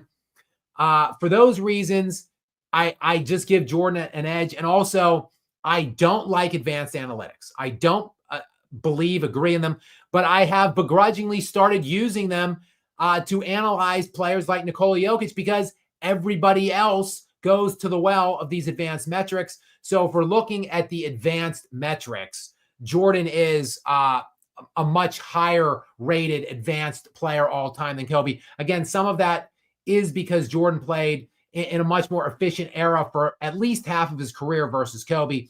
But when you add all of those things up, I have Jordan 1, Kobe 2, but it is a lot closer than most people are willing to admit to themselves. The Incorruptible is back in again next. Go ahead with this one from the Incorruptible. A big KG fan, a big fan of the defensive side of the ball. I think there's a defensive commentary to go here about LeBron. So go ahead, Gary, with this. I left the largely defenseless LaFraud off as well. Yeah, LeBron is like the worst kind of bad defender because he has the ability to be an elite defender. LeBron has flashed moments throughout his career where he is an elite or a great defender. He just has only done it like 5 or 6 years out of 23 or 22, 23 next year, because he's just too obsessed and consumed with the offensive side of the ball and, trying to prop up his box score stats that he can't be bothered to tire himself out on the other side most of the time. So, he's the worst kind. Like Nikola Jokic isn't good at defense, but he tries real hard though on defense. So like LeBron is actually great. He's got the tools to be great and he doesn't try at all. So the worst kind of bad defender in my estimation. We've got Carrie Patterson is in next. Carrie, what's up? Thank you for your generous donation here to the lounge. I appreciate it so much. Gary, go ahead and read Carrie's question or comment. It boggles my mind how LeBron James only won by jumping around and stacking deck and killing competitive balance, I guess he means, and killing competitive balance around him. Yet these media stooges take nothing away from him. Bro, none of this dude's chips are organic. Not my top 10. Unrankable even. Great point, Carrie. That's why he is outside of my top 10 or arguably just on the cusp. He's somewhere between 10 to 13 probably on my all-time list because of what you just said. Because he's never won an actual championship, in my opinion. I mean, look at Karl Malone. Karl Malone is the great comp, in my opinion. Karl Malone, 3rd all-time leading scorer in NBA history, better numbers across the board than Tim Duncan at the same position. He's won 2 league MVPs. I believe he has 14 All-NBA selections, which is 3rd or 4th all-time. And yet Karl Malone is really not consensus top 20.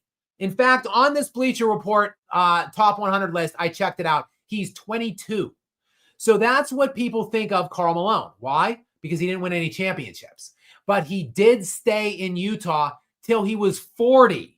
Yes, he went and played one injury-riddled year with the Lakers in 2004. But he was 41 years old. So he stayed in Utah till he was 40. What if when Karl Malone was 26, he just slid around the NBA, joining 2 perennial all-stars and top 5 to 15 players for 15 straight years? Do you think Karl Malone would have won more than 0 championships? I do. Conversely, if LeBron just stayed his ass in Cleveland where he was drafted from the time he was drafted, do we think he would have 4? I don't. He very well might have 0. So to me, Karl Malone and LeBron James are pretty damn good comps to me. One on this Bleacher Report list is 22. The other is 2. Make it make sense. The rings don't count. They're poopy, garbage, mercenary rings. All 4. So yeah, Carrie, I am undoubtedly with you here. I'm parroting this, or maybe you're parroting me, whatever. We're on the same page. We're co-signing one another here on this. I could not possibly agree more than this take. And this is the context I'm talking about as to why LeBron's resume as is If you give him like 2 or 3 real rings, he's like top 5, in my opinion. You can make that case.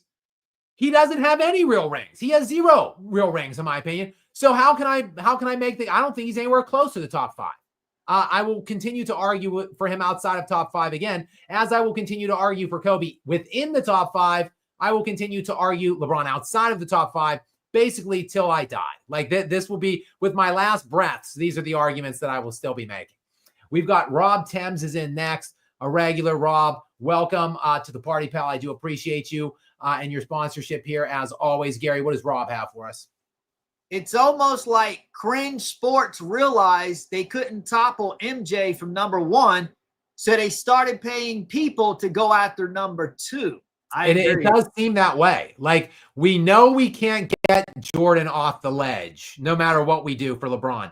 But Kobe, who realistically should be above LeBron in my estimation, like anybody that watched the era of where they played at the same time cannot deny that Kobe Bryant was the superior player. Like, look at Kobe riding in on his white horse to save LeBron James and the United States of America on the 2008 Redeem Team. Anybody that watched that or knows anything about the fabled blue-white scrimmage game in Vegas, no one can reject the premise that Kobe Bryant was above LeBron. And now all of a sudden he's at 11 and LeBron's at 2. It just doesn't make any damn sense, Rob.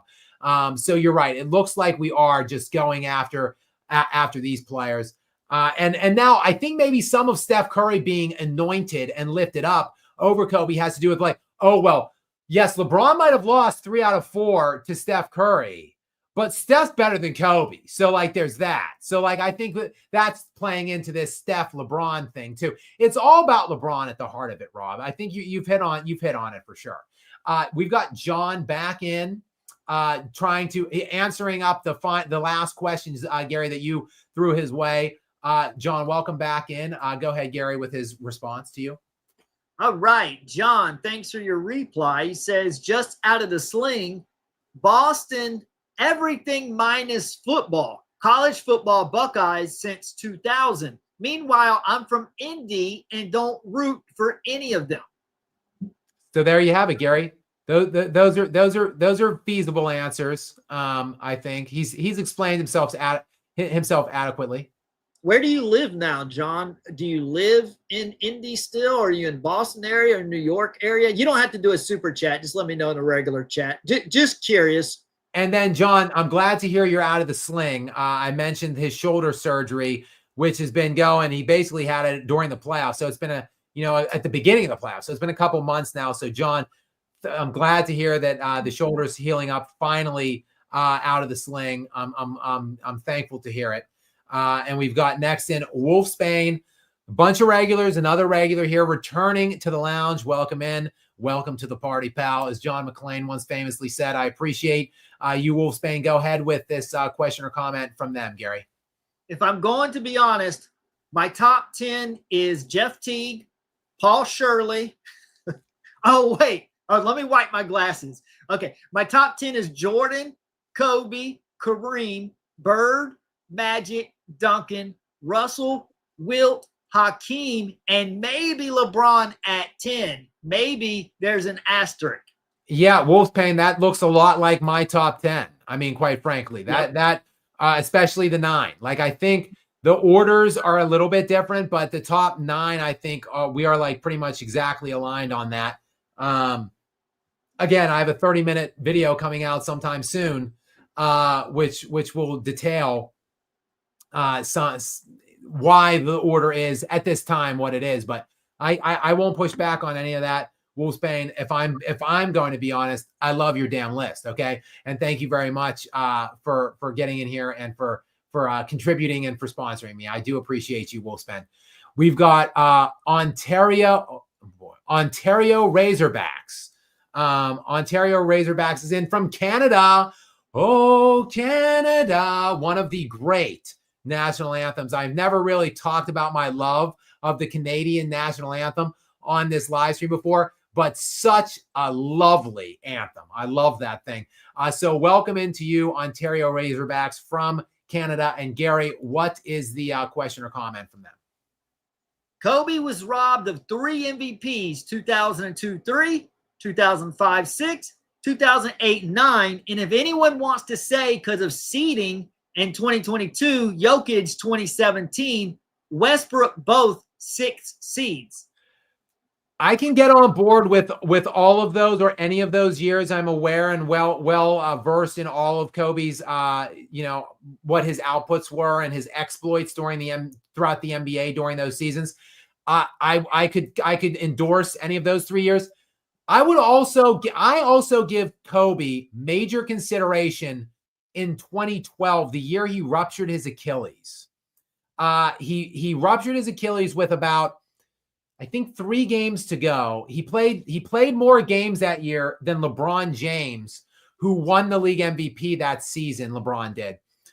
The Lakers were only, I think, the 7th or 8th seed in the West that year, but that was the year they brought on, that was supposed to be a super team. They brought on, they had Pau Gasol still. They brought on Dwight Howard, and they brought on Steve Nash that year. And that was supposed to be a big super team year. Pau Gasol was washed, hit the wall totally that year, missed like 35-ish games, 40 games. So his second best player missed like half the year. Their only real point guard that they brought in, Steve Nash, also missed like 30 games that year. He too was washed. He was like 38 years old at the time, and he missed like 30 games plus. Dwight Howard played most of the games, but to this day, Dwight Howard will have he was not close to any facsimile of health. He had back surgery that summer and wasn't anywhere near himself for like 2 years after that.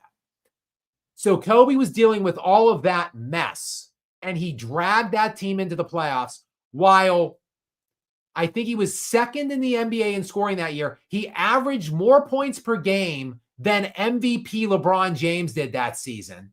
I think he averaged 28, 6, and 6-ish that year, including he played 46 minutes a night for the last 9 games of his season because they needed to win the games to make the playoffs. And he did all of that and ruptured his Achilles. So he's forcing himself in his 17th year to play 46 minutes a game, all for his team. He's not load managing. He's not taking nights off. He's playing nearly every minute of every game for like 9 straight games till he pops his Achilles. To me, Kobe was very arguably the MVP of the NBA that year. He literally ended his career. He sacrificed his career to pull that team into the playoffs. To me, that is very MVP worthy in my estimation. He did it while, again, more points per game, more total points scored than LeBron James that year, who won the league MVP. So, Kobe should have at least 3 league MVPs, in my opinion, Ontario Razorbacks. We got Kerry. Kerry's back in. What's up, Kerry Patterson? Welcome back in to the sponsor area here in the lounge. I appreciate you, Gary. What's this most recent one from Kerry? Isn't it funny how the 2 players primarily targeted by the LeBron machine are Jordan and Kobe? I wonder why. Yeah, you're right. That is it.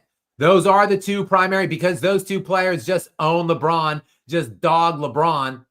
LeBron never had it like either of those guys. 2 alpha clutch killers that did it at the other end all the time, not just when it's convenient for them or when they're going for accolades.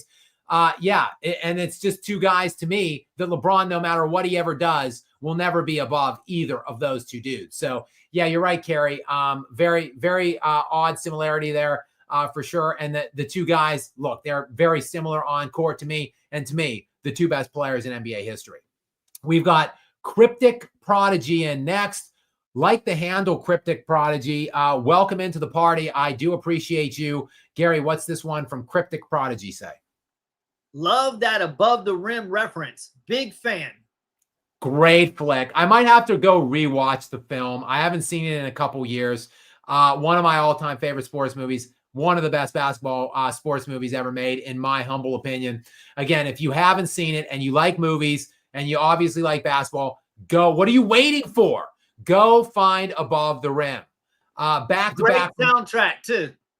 Say it again. Great soundtrack too. Oh, for sure. Terrific. Regulate Warren G. Yep, you got Warren G in there. And then you've got Tupac's got a song in there too, which plays when they're in the climactic final game, in the street ball matchup between Tupac's team and his brother Tommy Shepard's team. So yeah, you got to go check the movie out. We've got back-to-back in now from Cryptic Prodigy, though. Cryptic Prodigy, I appreciate your support and sponsorship here. Gary, what's this second one from Cryptic Prodigy say? Also, you made me put Kobe top 5 minimum with your videos. Only 24 years old, by the way. Bron isn't top 8, though. Wow, Cryptic Prodigy. I love to hear this. I've got a young gun in on the live stream. Love to hear it. I'm not that popular with your generation, so very, very happy to hear that you are on board and that you're a supporter of me and Kobe. That you have Kobe now top 5 minimum because of me. That is a great compliment indeed. And the fact that you're only 24 and you've got somehow LeBron not in the top 8 as well. See, we need more youth like you, Cryptic Prodigy. We need more young in this country, in America. I'm not sure where you're from, but around the world as well, with a good head on their shoulders. And that is you to a T. When I see you at 24 with these specifications about your NBA takes, it is very rare, my friend. So I appreciate you not only supporting me, but in being an actual well-educated and informed basketball fan. Next, we already did Johnny Arnett. Let's go ahead and hop to Dave. What's up, Dave? Welcome in. I appreciate you sponsoring me here. I do appreciate it. Welcome to the lounge. And thank you for that. Gary, read, please, Dave's question or comment for us now. What's your opinion about padded stats? Not Westbrook, but assists that would not be assists 10 to 20 years ago. Also, LeBron gets bailed out on so many shot attempts, keeping his percentage high. Yeah, Dave, this is something that I haven't really done any protracted work on, but it's something that I want to dig into, is looking at the reinterpretations of the game. Yes, assists being a primary example there, where yes, there's some very suspicious assists today versus previous years. And not only that, Dave, but this is something else I want to look into. I want to give Angry Old Hoophead a shout out. AOH is the handle on YouTube. He did a piece on this a while back. Gary is just Gary. Save that for the next one. That's a very good point. That's for the next chat. Okay, cool. Sorry, Gary just messaged me something there, so I just wanted to read that. But yes, AOH did a piece about how Nikola Jokic in this era of the NBA was not getting the benefit of the doubt of some assists that LeBron was this very season. And AOH did deep dives and dug into the tape and did some study into the interpretation of those rules and kind of showed how LeBron was getting, assists that were putting him over triple-double plateaus, whereas Nikola Jokic was finishing 1 assist shy in many games, and he was not getting counts. It was not being counted. Those passes were not being counted as assists like LeBron was getting. So it's not just players from era to era that have been treated differently, but it's even players within this specific era, which are having their statistics counted differently. Dave, I don't deny that it's happening. It 100% is. The NBA interprets assists and the way they reward them differently now than they did 10, 15, 30 years ago. That's something that it is something I want to do. It's something I've been meaning to look into and investigate. It's just something I haven't had time to do yet, in full disclosure. But you should go and check that AOH piece out, though, or go look at his channel to see the Nikola Jokic versus LeBron James assist comps it was around just before the playoffs started or maybe during the playoffs. So shout out to him for that. Okay, next in is, a good friend, Jason Price, a good friend to me in the show. Welcome in, Jason. I do appreciate it. Jason is a big Kobe supporter as well. So Gary, go ahead with Jason's question or comment here. I love Kobe, but I struggle with thinking about him number one because in my mind, he played Jordan's game from a style standpoint. I agree with you, Jason. I think most people do. Yeah, I mean, look, there is no bigger Kobe Bryant fan on earth than me. No one who celebrates his career, who has studied his career, and who has gone to the lengths that I have. I was in Staples Center for his last game ever when he scored 60 against Utah. I cried for like 48 hours straight when he passed away. I called off work as I was grieving for like 3 straight days. I love Kobe Bryant, and even I have Michael Jordan at #1 on my all-time list. So Jason, I would not give, I wouldn't give any kind of a pushback on this. And I know you two are a huge Kobe guy as well. So it's no disrespect at all. And this is the thing that I try to harp on when we talk about these kind of rankings and stuff in general. Like, it's no disrespect when you legitimately, for like legitimate reasons or reasons that you want to actually delve into and in some kind of an intelligent way explain or expound upon, like rank players above other players. Like, it doesn't have to be hate or like slander or whatever, right? Like, you're hating on LeBron if he's not #1, right? Like, that's the battle cry from all of his jock sniffers. But I go through great detail, great length to outline and detail why LeBron is where he is on my list. So just for Bleacher Report to put a list out and say like Kobe Bryant is 11th and Steph Curry is above him, it's nonsensical. Like, there's no rhyme or reason to it. That is slandering someone. That is hating them. When you just spew this idiocy out with no real viable explanations or reasoning as to why we're doing it. So obviously, I'm not me putting Kobe at a very slight, very close second to Jordan is obviously no disrespect to the late great Kobe Bryant. It's just in admitting that Michael Jordan just did a little bit more, and I think it was more just accomplishments, accolades, kind of more, because if you did tangible product on the court, I think Kobe Bryant is just 1 and 1A with Michael Jordan. Next, did you mean to skip the previous one? Oh no, I did not. Skipped one. Oh, I'm sorry. Oh, right, and this is something you texted me on. Sorry, yeah. I did not mean to skip that. NBA was better in the 80s and 90s.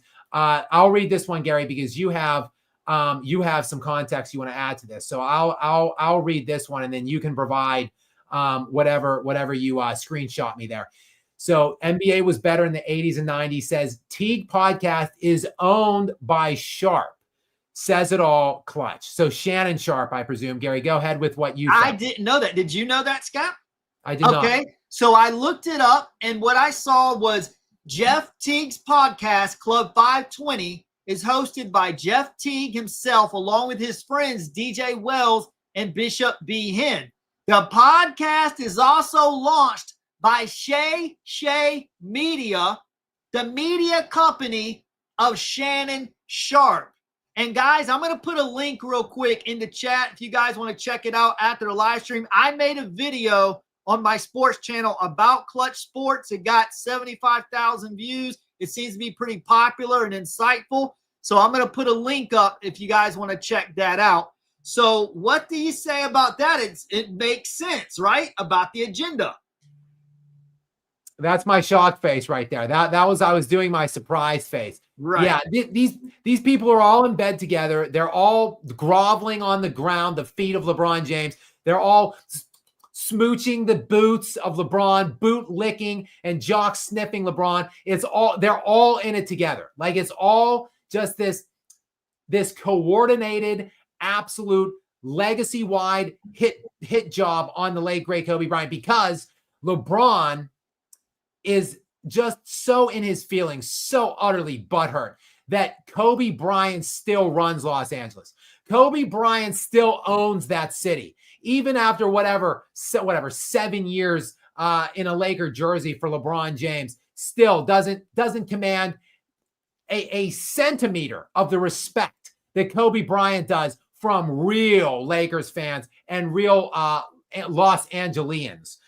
So that I think LeBron is just miscalculated Kobe's level of respect and power in that city. And I think it really does affect him in some kind of a way. And I think that's become some of the reason why he has turned his clutch sports dogs on Kobe's legacy. Go ahead, Gary. And that is what happens when you abandon your team and jump ship, because LeBron would have had that exact same admiration from Cleveland had he stayed put. Even if LeBron never won a championship, which I'm sure he probably would have on Cleveland at some point. Maybe. But even if he hadn't, he still would have retired a beloved figure instead of a clown joke that he's become.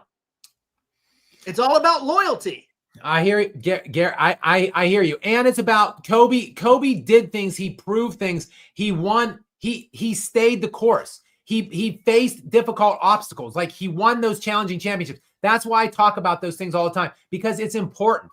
Like, you can't just sidestep all of the obstacles. You can't jump all of the difficult things and find the easiest way out, the path of least resistance. You can't do those things for your entire career. And then at the end of it all, sit back and look and say, oh, well, I should be better than that guy who could say yes to all of those things, who could answer, yes, I did those difficult things. I stood in the face of it. I faced down the obstacles, the difficult things.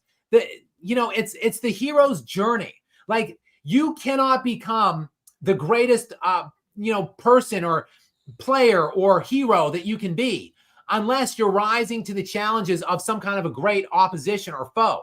Something LeBron James just systematically removed at every step of his career. So, like, he's cheated himself out of reaching the top level that he could have. So I don't have him, up at 2-3 where I have Kobe Bryant, because Kobe Bryant reached those levels because he took those challenges. LeBron James didn't. Maybe if he did, then he would be the GOAT.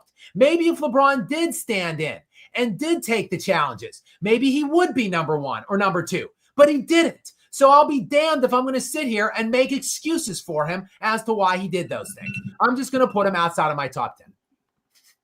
And so a good comp, in my opinion, would be Reggie Miller.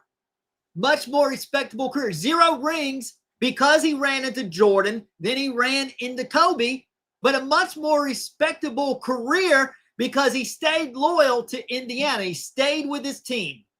And he came close a lot of times, but the guy, you can't say anything about him. He plays with heart. He's the epitome of heart. Exactly. I can't push back on it.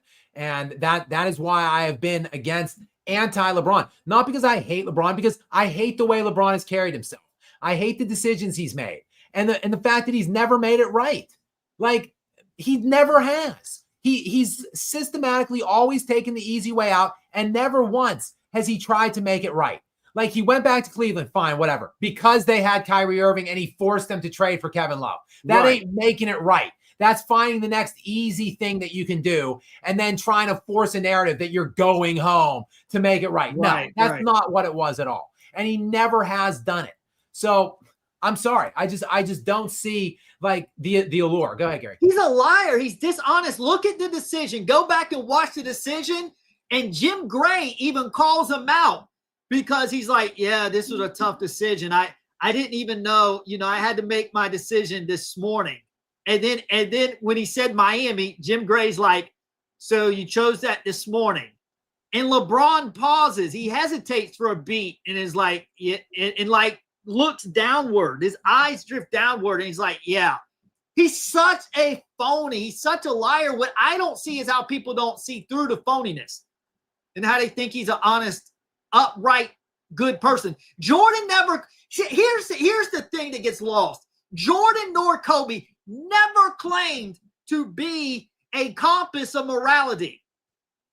They were very unapologetic. This is who I am. Yeah, I'm going to call you. I'm going to curse you out. I'm going to fight you. I'm going to push you in practice. I'm not your friend. I'm here to win. LeBron, on the other hand, is just a gigantic phony who smiles for the camera and he politics his way through his entire career. And then you've got people who are like 15 to 20 talking about what a great guy he is. Always done more for the community than Jordan and Kobe. I'm just hesitated because I'm about to curse. So I'm holding back now. This guy is the hugest, phoniest politician that we've ever seen in the NBA. And I don't know why people can't see through it, but the good thing is I believe the more and more channels and videos like Skap Attack that come along, and now that Michael Jordan is coming back to NBC, I believe within 5 to 10 years, the youth who used to adore adore LeBron are going to see him as a complete joke. Like I just talked about Reggie Miller, look back, 0 rings, but respect. LeBron's going to be the opposite. He's going to be the butt of a bunch of punchlines. That's what LeBron is going to become 5 to 10 years. Not only is our generation going to poke fun of him, but the generation that currently adores him, just like this person in here a few minutes ago said, I'm 24 years old. Now I've got Kobe ahead of LeBron because of your videos. And there's a slew of other channels who are LeBron fans who are now watching Jordan videos and Kobe videos and being like, whoa, hang on. I believe I'm being gaslit by ESPN and the LeBron media machine. This guy is not nearly as good, not only as Jordan, but not even as good as Kobe. And it's becoming more and more getting pushed into the light. And I think within 5 to 10 years, we're all going to sit back and have a good laugh at the joke of a career that LeBron James had. And he put it all on himself. That's what's so humorous. The more he tried, the more it backfired. Yeah, I mean, we'll see. It'll be interesting to see how revisionism treats LeBron. Like how when he's 10 years out of the league, how people look back and talk about him. Gary, I want to give a shout out. I'm not even going to try this name. It's Piotr Jedra. So I did try it. I'm sure I absolutely massacred that. But coming from Poland, I love the fact that the Skap Lounge is international, baby. We have a global feel and a global appeal. I love that. I've got a lot of Serbian support for obvious reasons, but it's not just that. I've got literally only probably about 56% of my audience is in the United States of America. The rest, 45% roughly, comes internationally. So I love to hear where other people are coming from and different parts of the world that are tuning in to Skap. So Pietro Jedra, I know I just crushed your name. I'm so sorry. But thank you so much for dropping a line here and for letting me know that you're from Poland. Shout out to you. Greetings to you in Poland. And Gary, go ahead and read this question or comment. Now Skap should make Kobe slanders tier list. Greetings from Poland. Love Skap. Love you. I appreciate you so much. I think maybe I will maybe I'll take you up on this and make a Kobe slanderers tier list. Maybe I'll do that. Maybe it can become an ongoing series. First up, once I finally slide my way off this live stream, which might never end. We've got 65 super chats, 3 hours and 7 minutes now. Once I get off here, I'm immediately going to do my little intro to my repost of my definitive Kobe Bryant GOAT case, which is really just a top 2 case. We actually are getting to the end here of the super chats. We still probably have at least like 10 though, and a couple bigger ones. So I definitely want to get to them, but I do have to jump to Cinder Block real fast, Gary. I have to make a quick jump. Shout out to Cinder Block, who is for those of you who don't know, my wife. So I love my wife. So I have to, happy wife, happy life, so to speak. So I'm going to jump ahead. She has been obsessed the last like 24 hours. She's been saying this stupid catchphrase term, emotional damage. She says it like with this ridiculous voice, and she just, for no reason, will just say it out of nowhere. So she is now, go ahead and read. Go ahead. I'll read the comment, Gary, from Cinderblock. LeBum has, quote, emotional damage. And she texted me, she's requesting that I play this. Emotional damage. You want some therapy? Did you guys hear, did you hear that, Gary? Emotional damage. You want some therapy? So that was a request, a direct request to accompany that. So hopefully my microphone picked that up loud and clear. Yep. And thank you, Cinderblock, for the super chat. I do appreciate you. Now let's get to Daniel Fredrickson with a very generous little donation here in the sponsor area of the lounge. Daniel, I appreciate you very much. Thank you so much for that. And Gary, what is the question or comment here? Yes, and Daniel is just saying the same thing I just said. Once LeBron retires, his legacy will be reevaluated, and he will more than likely slip down the rankings. We all can see his career isn't number 2 caliber. And that's my point, Daniel and Gary. Like, I have Kobe at 2 all time, but I think there is a great case to be made for like who is 2. I think Jordan has a firm hold on 1. I think he's the GOAT, undisputed. And then after that, to me, there's legitimately 6 or 7 guys that you can make a case that is number 2 all time. To me, Kobe Bryant presents the most complete and full case to be number 2. But I can respect and accept if you have other people there. I just can't respect or accept LeBron because the guy has literally never won anything of note without stacking the decks and jumping to a new super team every like 4 years or so. And now he's probably going to do it next year too, because his team doesn't want him anymore. So he's probably going to jump and slide his way onto some stacked team and take like $5 million next year and try to throw one more undeserving mercenary ring on his mantle before he gets out of the NBA. And I'm just not going to be impressed with any bit of it. So Daniel, I hope you're right. And to Gary's point that he made as well, I hope you guys both are right, and that we start, relitigating LeBron James when he gets out of the NBA, because there is a lot of holes to pick on that resume, in my estimation, that doesn't begin with longevity counting stats. Okay, like look at Karl Malone's longevity counting stats, and he's got 2 league MVPs, and he's 22 on Bleacher Reports list. So, I mean, I think we can nitpick a lot about LeBron James, quite frankly.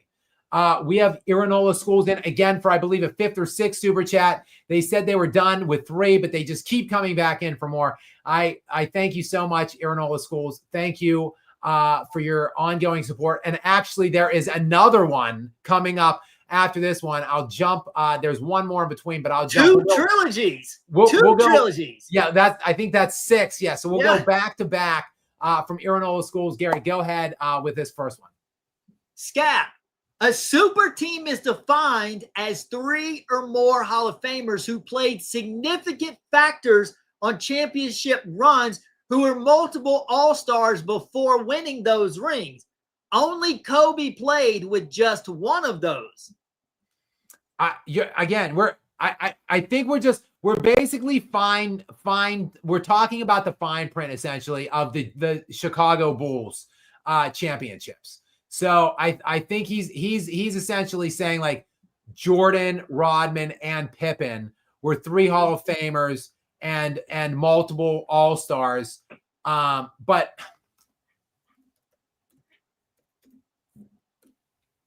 I respect Dennis Rodman as a rebounder, as a defender.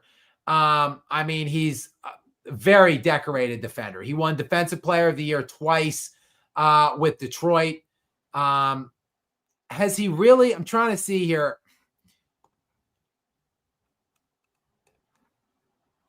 Dennis Rodman played on 2 All-Star teams. 2. And he was a second team he was 2-time All-NBA third team. So his other than his defensive accolades, which are storied, he is a 2-time Defensive Player of the Year, as I said, 7-time NBA All-Defensive first team, and one of the greatest rebounders of all time. But he played 2 All-Star teams in his entire career, and he was third-team All-NBA twice. His career scoring average, 7 points per game. His career average is 7 points per game, 2 assists, and 13 rebounds. So again, great rebounder, great defender. I struggle to call Dennis Rodman like a third leg of a super team. Iranola Schools. My definition of a super team would be 3 perennial all-stars who are inorganically combined on one team in their primes. So that's kind of the way. That's why, like, the Lakers in the 80s, to me, are like a super team in terms of like the roster that they achieved, but they didn't achieve it inorganically. So I typically, okay, Kareem came over, not drafted, but Magic was drafted, Worthy was drafted. So I don't typically refer to the Lakers in the 80s, even though to me, the Lakers in the 80s are the greatest team ever assembled on paper, probably the best collection of talent ever. I don't typically call them a super team. That's how I define a super team, Aaronola. I just don't, again, I don't think we're nitpicking here. I don't think of the Chicago Bulls being a super team, but I understand that you and other people do. Let's see. Aaronola, they say this is the last one now, but they might come back in. The sixth now, I think, super chat, very generous amounts as well. So thank you very much for your contributions today, Aaronola. Go ahead, Gary, with this sixth and maybe final one. Lastly, if LeBron is known to cheat by flopping, cheat by forming super teams, cheat by paying media people, is it far-fetched he would cheat by taking banned substances? He still hasn't answered. Xiao Sonnen. He hasn't answered Chow. He hasn't answered Kevin Garnett.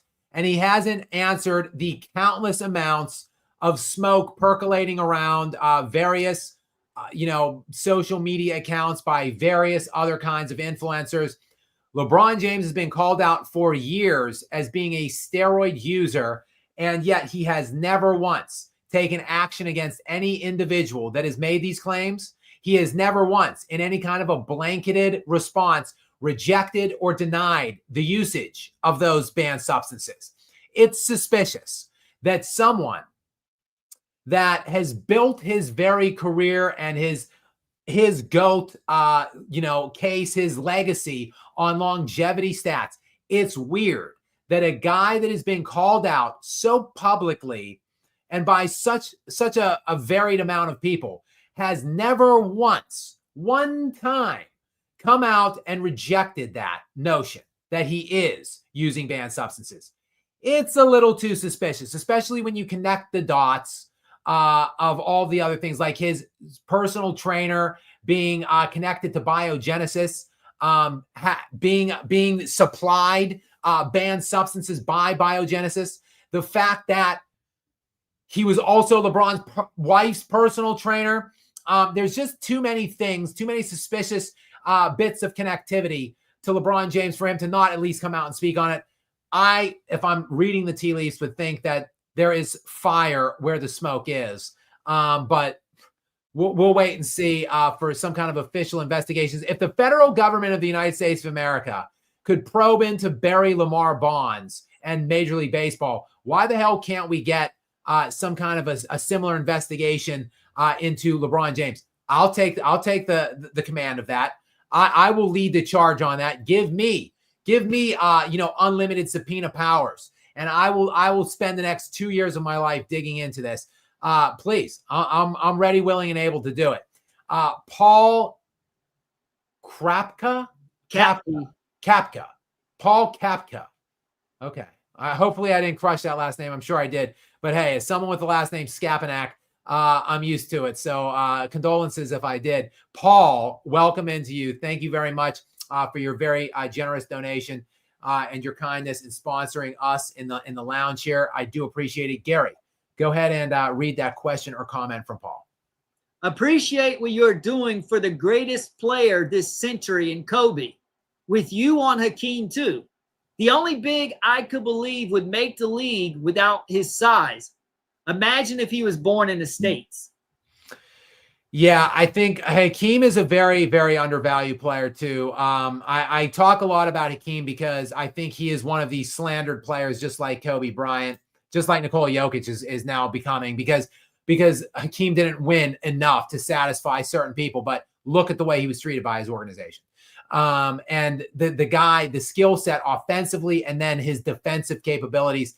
He's just such a unique player. He might be the best full court player ever. You can throw Michael Jordan in the mix, obviously, too. But Hakeem, yes, the utmost respect for him, and another great all-time full-court player in Kobe Bryant. These are the two guys that I'm consistently going to battle for. And I do, Paul, I thank you for using the proper, the proper kind of wording to describe Kobe Bryant the way I describe him, the greatest player of this century. Because while Michael Jordan was drafted in 1984, he retired in 1998, and then yes, he played two later aged years at 39 and 40 with the Wizards in like 2002, 2003. But for all intents and purposes, Michael Jordan was out of the league in the 90s. So the best player that has existed from 2000 to now, that's 25 years, this quarter century, Kobe being Bryant. Paul, I could not echo that descriptive way that you went into Kobe Bryant more. And for that, Paul, you owe me no thanks. Like I will always say, Batman Begins. I am Batman on the rooftop at the end when Commissioner Gordon hands him the Joker card, and he says he'll look into it. But before that, Commish says, I never said thank you, and the Bat says, and you'll never have to. That is how I look at myself out here. Fighting for the late great Kobe Bryant. Nobody has to thank me for that. I was born for this. I'm made for this. Like I will go literally with my last breath and fight for the honor of Kobe Bryant. So I don't need any thanks. I love to do it, quite frankly. Thank you and everybody else for getting out here and supporting me in helping spread my word on this. It is my mission. So again, I'm going to post a video. It's going to be lengthy. Sometime within the next few hours. I've never asked it before. I'm asking you guys to share or repost or whatever you can to help the spread of that video. I'm asking it. I would appreciate that greatly. And again, Paul, I appreciate you. And again, Irinola. Okay, I jumped to Irinola. So now we've done that one. We're in High Plains 66. Go ahead, Gary, with High Plains 66. Love the content. Thank you, High Plains 66. I appreciate the kind words and the generosity and your support. I appreciate you coming in here and finding me on this strange time that we're in here. Still about 500 people here, Gary. We topped out around 900 today in the lounge, and still 3 hours and 21 minutes in, 465 people. Thank you guys so much for everything that you do for me to support me. We've got NBA was better in the 80s and 90s is back in again. Gary, go ahead with this one. Entire case for LeBron longevity is built with PEDs.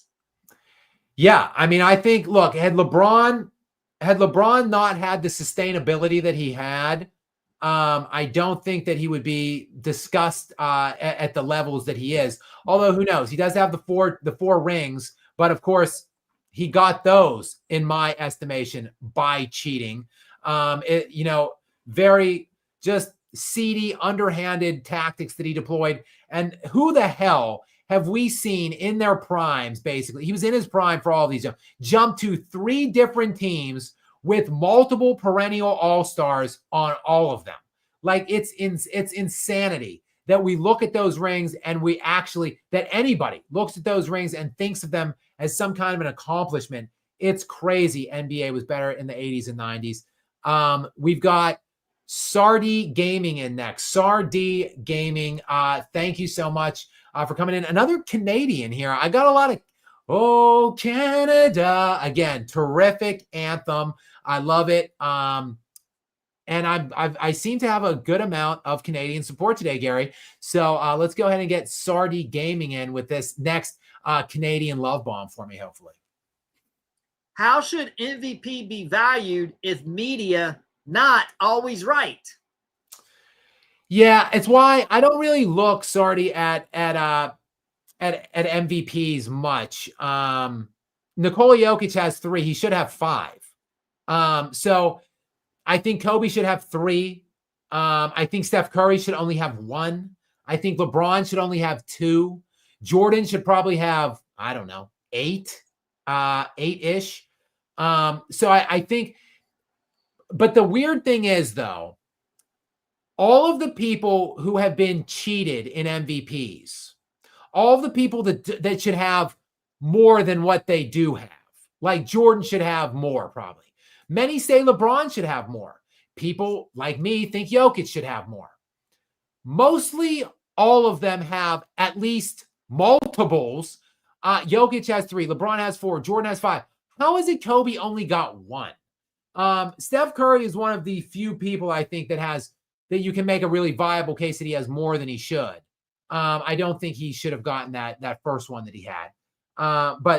So how do I look at MVP? Well, I don't really look at it that much. I look at other like supporting or surrounding things to the arguments that I'm making. Like Nikola Jokic, to me, I think Nikola Jokic is so great because of what he does with so little. Because of how little help he has, he still wins championships. He still is outrageously the most, the highest, most well-regarded, advanced rated player in NBA history. Like I look at secondary things. Kobe Bryant. I look at the fact that he was such a dominant, complete offensive player, and then one of the best defensive players ever that won 5 championships. I look at the supporting, surrounding bits of case to make my overall points as to why I have the players where I have them. So really sorry, I don't really value MVP at all. And it's mainly because Kobe Bryant somehow only has 1. It's reprehensible, disgusting. It's a disgrace to humanity that the basketball writers somehow screwed this guy so much that he ended his career with fewer MVPs than Steve Nash. That is a joke. It's an abomination. And I, for one, won't really credit the award when that is the case. We've got Cryptic Prodigy is back and again. My 24-year-old boy here. What's up, Cryptic? Welcome back into you. I don't know what is that Gen Z or something? Gary, I don't have much support of the youth, but Cryptic Prodigy, shout out to you for coming back and for supporting me here. Gary, go ahead with this one. Ironically, I'm from Miami. Don't respect LeBron's chips here, though, especially 2013 with that near choke in Game 6. Trying to get my cousin on board, but he won't watch what I send.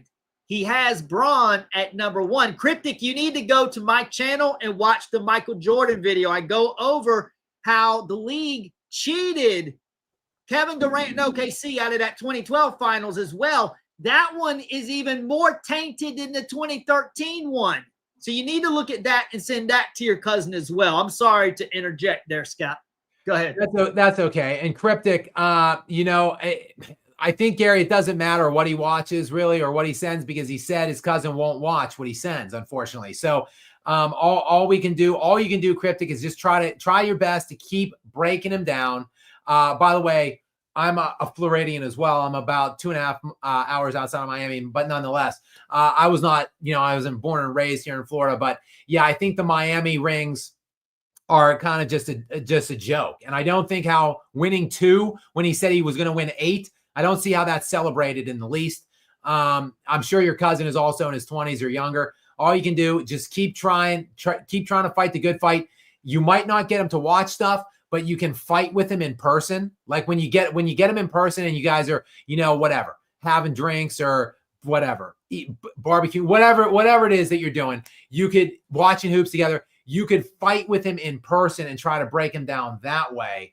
And of course you have tons of ammunition from Skap Attack, and now Gary as well has provided you with some stuff. So I would say just keep fighting the good fight. And thank you so much for, again, being a well-educated and intelligent basketball fan. We don't have many of them in your age demographic these days. Okay, we've got Aaronola Schools. Aaronola Schools is back in yet again. Lastly, we've gotten a lastly in 2 different super chats, and now like a 7th or 8th super chat from Aaronola. Thank you so much for your ongoing generosity and kindness. But let's go ahead and get another. We're basically just arguing with each other, though. Let's get this latest bit of pushback on the Michael Jordan super team piece from Aaronola. Go ahead, Gary. Bottom line, MJ played with 4 Hall of Famers on his. MJ would not have won the rings without Rodman. Even Phil said they needed Rodman. after losing to Orlando a year before, while Kobe had to fight hard. Arnold, I will never. I am not fighting against your prime. Kobe has harder rings than Jordan. Kobe won with less, I think, than Jordan, and against harder competition than Jordan. So I'm not gonna push back against that. Nonetheless, you're looking at, think about this: Rodman fine, Pippen fine, Jordan fine. You're counting Tony Kukoc in as a Hall of Famer, which technically, yes, Tony Kukoc is in the Basketball Hall of Fame. But really, like, Tony Kukoc, his career averages 11 points per game, 4 rebounds, and 3 assists. Like that guy, that's the Hall of Famer. I mean, I just don't know. It's hard for me to look at a team and the 4 Hall of Famers, especially when you look at the Hall of Famers that like Bird play with, for instance, Robert Parrish, Kevin McHale, and Walton, and DJ as well. And now you're saying, okay, well, Jordan had 4 Hall of Famers too: Dennis Rodman, Scottie Pippen, and Tony Kukoc. I mean, it's just a stretch in my estimation to call the Chicago Bulls a super team. I think, look, even if you want to call it that, he still, to me, won the most difficult rings other than Kobe. And you can say like Duncan, maybe. Like that's pretty much, he still had a lot less help than Magic, than Bird, than LeBron, than Russell. So, I mean, and he still won 6. So, I mean, I still think we're nitpicking Jordan a little bit too much here. But Aaron, I do love you for all the support you show me and all the support you're showing my main man, Kobe Bryant. And now Xavier DeGod, who seemingly is a little late to the party because we've been on for 3.5 hours, but Xavier has come on and peppered us with 3 consecutive super chats here to maybe end the stream. Please, goodness, help me get out of here. This could be it. We're 3 hours and 30 minutes in, 70 super chats in, and I still have a robust Kobe video to put out about this BS Bleacher Report video. And my best friend dog, Luna the Shih Tzu, the 12-pound Shih Tzu, is begging me to take her outside. So hopefully we can get out of here sometime remotely soon. If these are the last 3 from Xavier, we'll go 3 in a row from Xavier to God. Gary, go with the first one.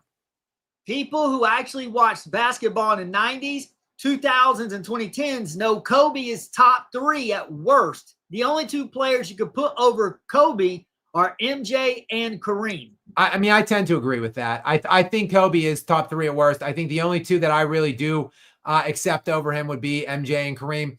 I don't even have Kareem over him at this point. I've got him at 2.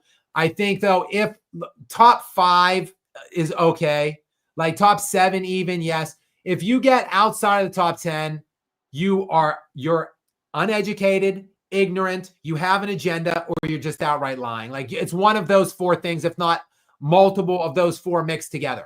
Like, that's the only way you have Kobe outside of the top 10. Go ahead with the second one from Xavier.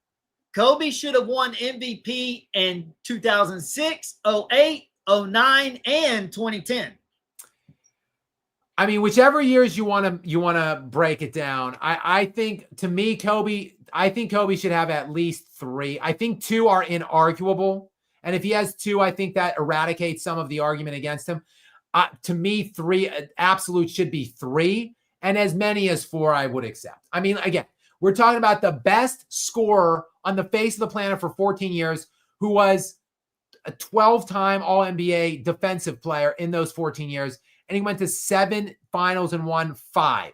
You're telling me that guy wasn't the best player in the world a multiple amount of times in which he should have been granted league MVP? Get out of here. It's crazy. It's crazy. The fact that he has only 1 is, seriously, I said it earlier, and it's not hyperbolic. It's not a joke. It is a crime against humanity that Kobe Bryant has only 1 league MVP. And Xavier, for his 3rd consecutive super chat. Xavier, thank you so much for your ongoing support and generosity to us here at the lounge. We do appreciate it. Gary, go ahead with this 3rd one from Xavier. It says a lot that Kobe and Shaq were the last 2 players to three-peat, yet LeBron and Curry had stacked teams and couldn't do it because of choking and injuries. It does. It does say a lot, doesn't it? Again, I say this often as well. We've got, I'm trying to think. We've got Russell won, I think, 8 straight, 11 and 13 years for Bill Russell, and eight straight, I want to say. But after that, which happened in the 60s, you know, it's been 3 three-peats since like 1971. So 55 years of time. And there's been exactly 3 total three-peats. Jordan did it twice, who everyone says is unanimously the best player ever. Then it was Kobe and Shaq's Lakers team. That's it. Those are the only 3 teams that have ever done it. And Kobe Bryant went to 3 straight finals and won back-to-back with no top 75 players.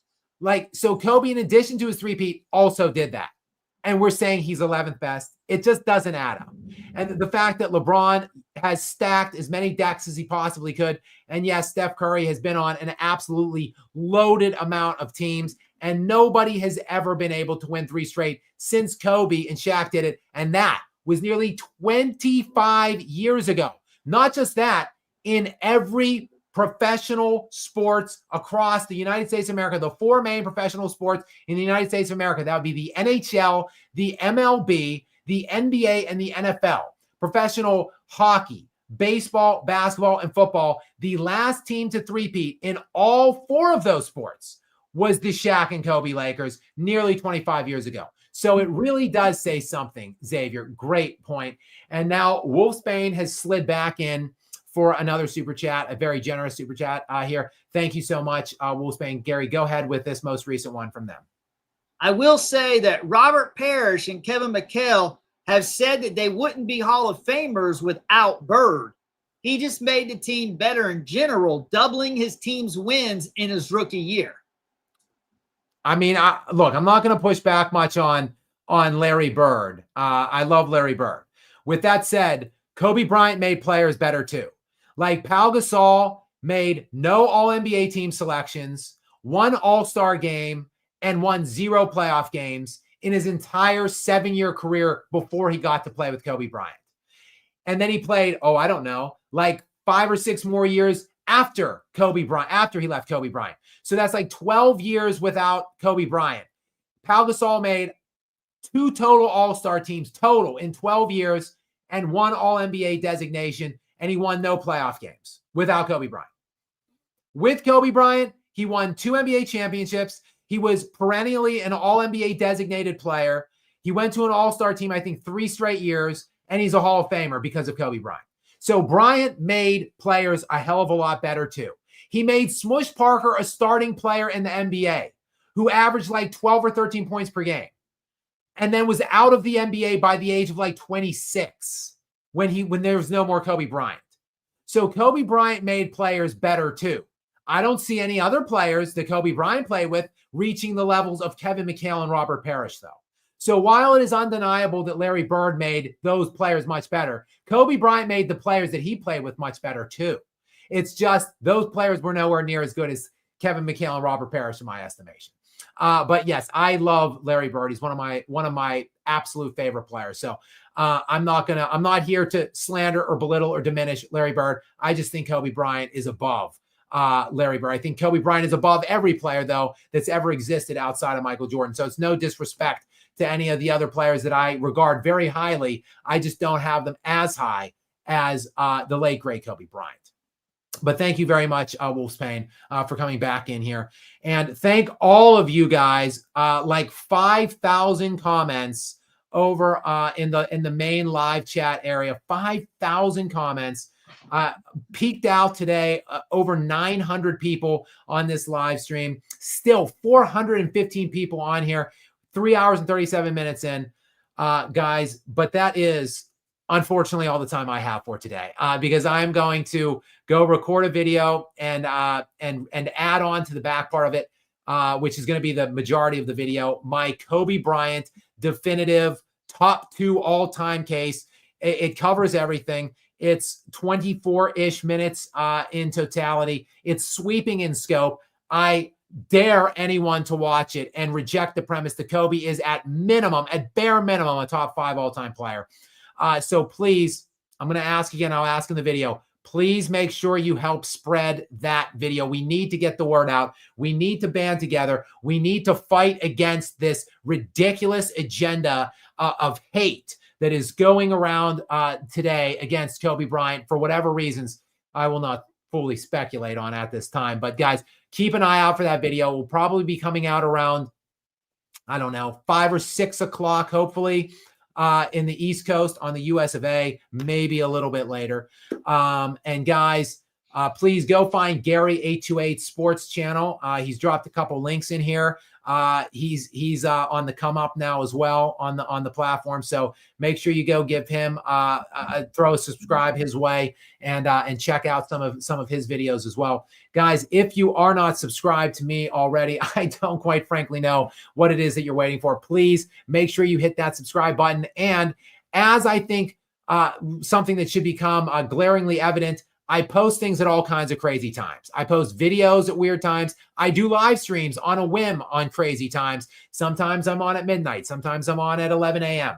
So the best thing to do to stay up to date with me and to find me or my live streams whenever they're coming on is to hit that notification bell. And you guys will just get some kind of a notification. I actually don't even really know exactly how it works. But whenever I post something or whenever I go live, you guys will be notified and you can join me as quickly as possible if you would want to support me. And I do, again, greatly appreciate all of the support, kindness, and generosity you guys have continued to show me on here. But guys, without any further ado, my dog needs to go to the bathroom. My little best friend Luna is just looking up at me, begging me to take her out. So I'm gonna cut the live stream here at 3 hours and 40 minutes. This was a lengthy one. So many thanks to Gary. Shout out to you for being on board with us all day today. And guys, as I said, please do make sure to hit the subscribe button and turn the notifications on to stay tuned with more from me. Until next time, though, guys. Have a great day and a great week.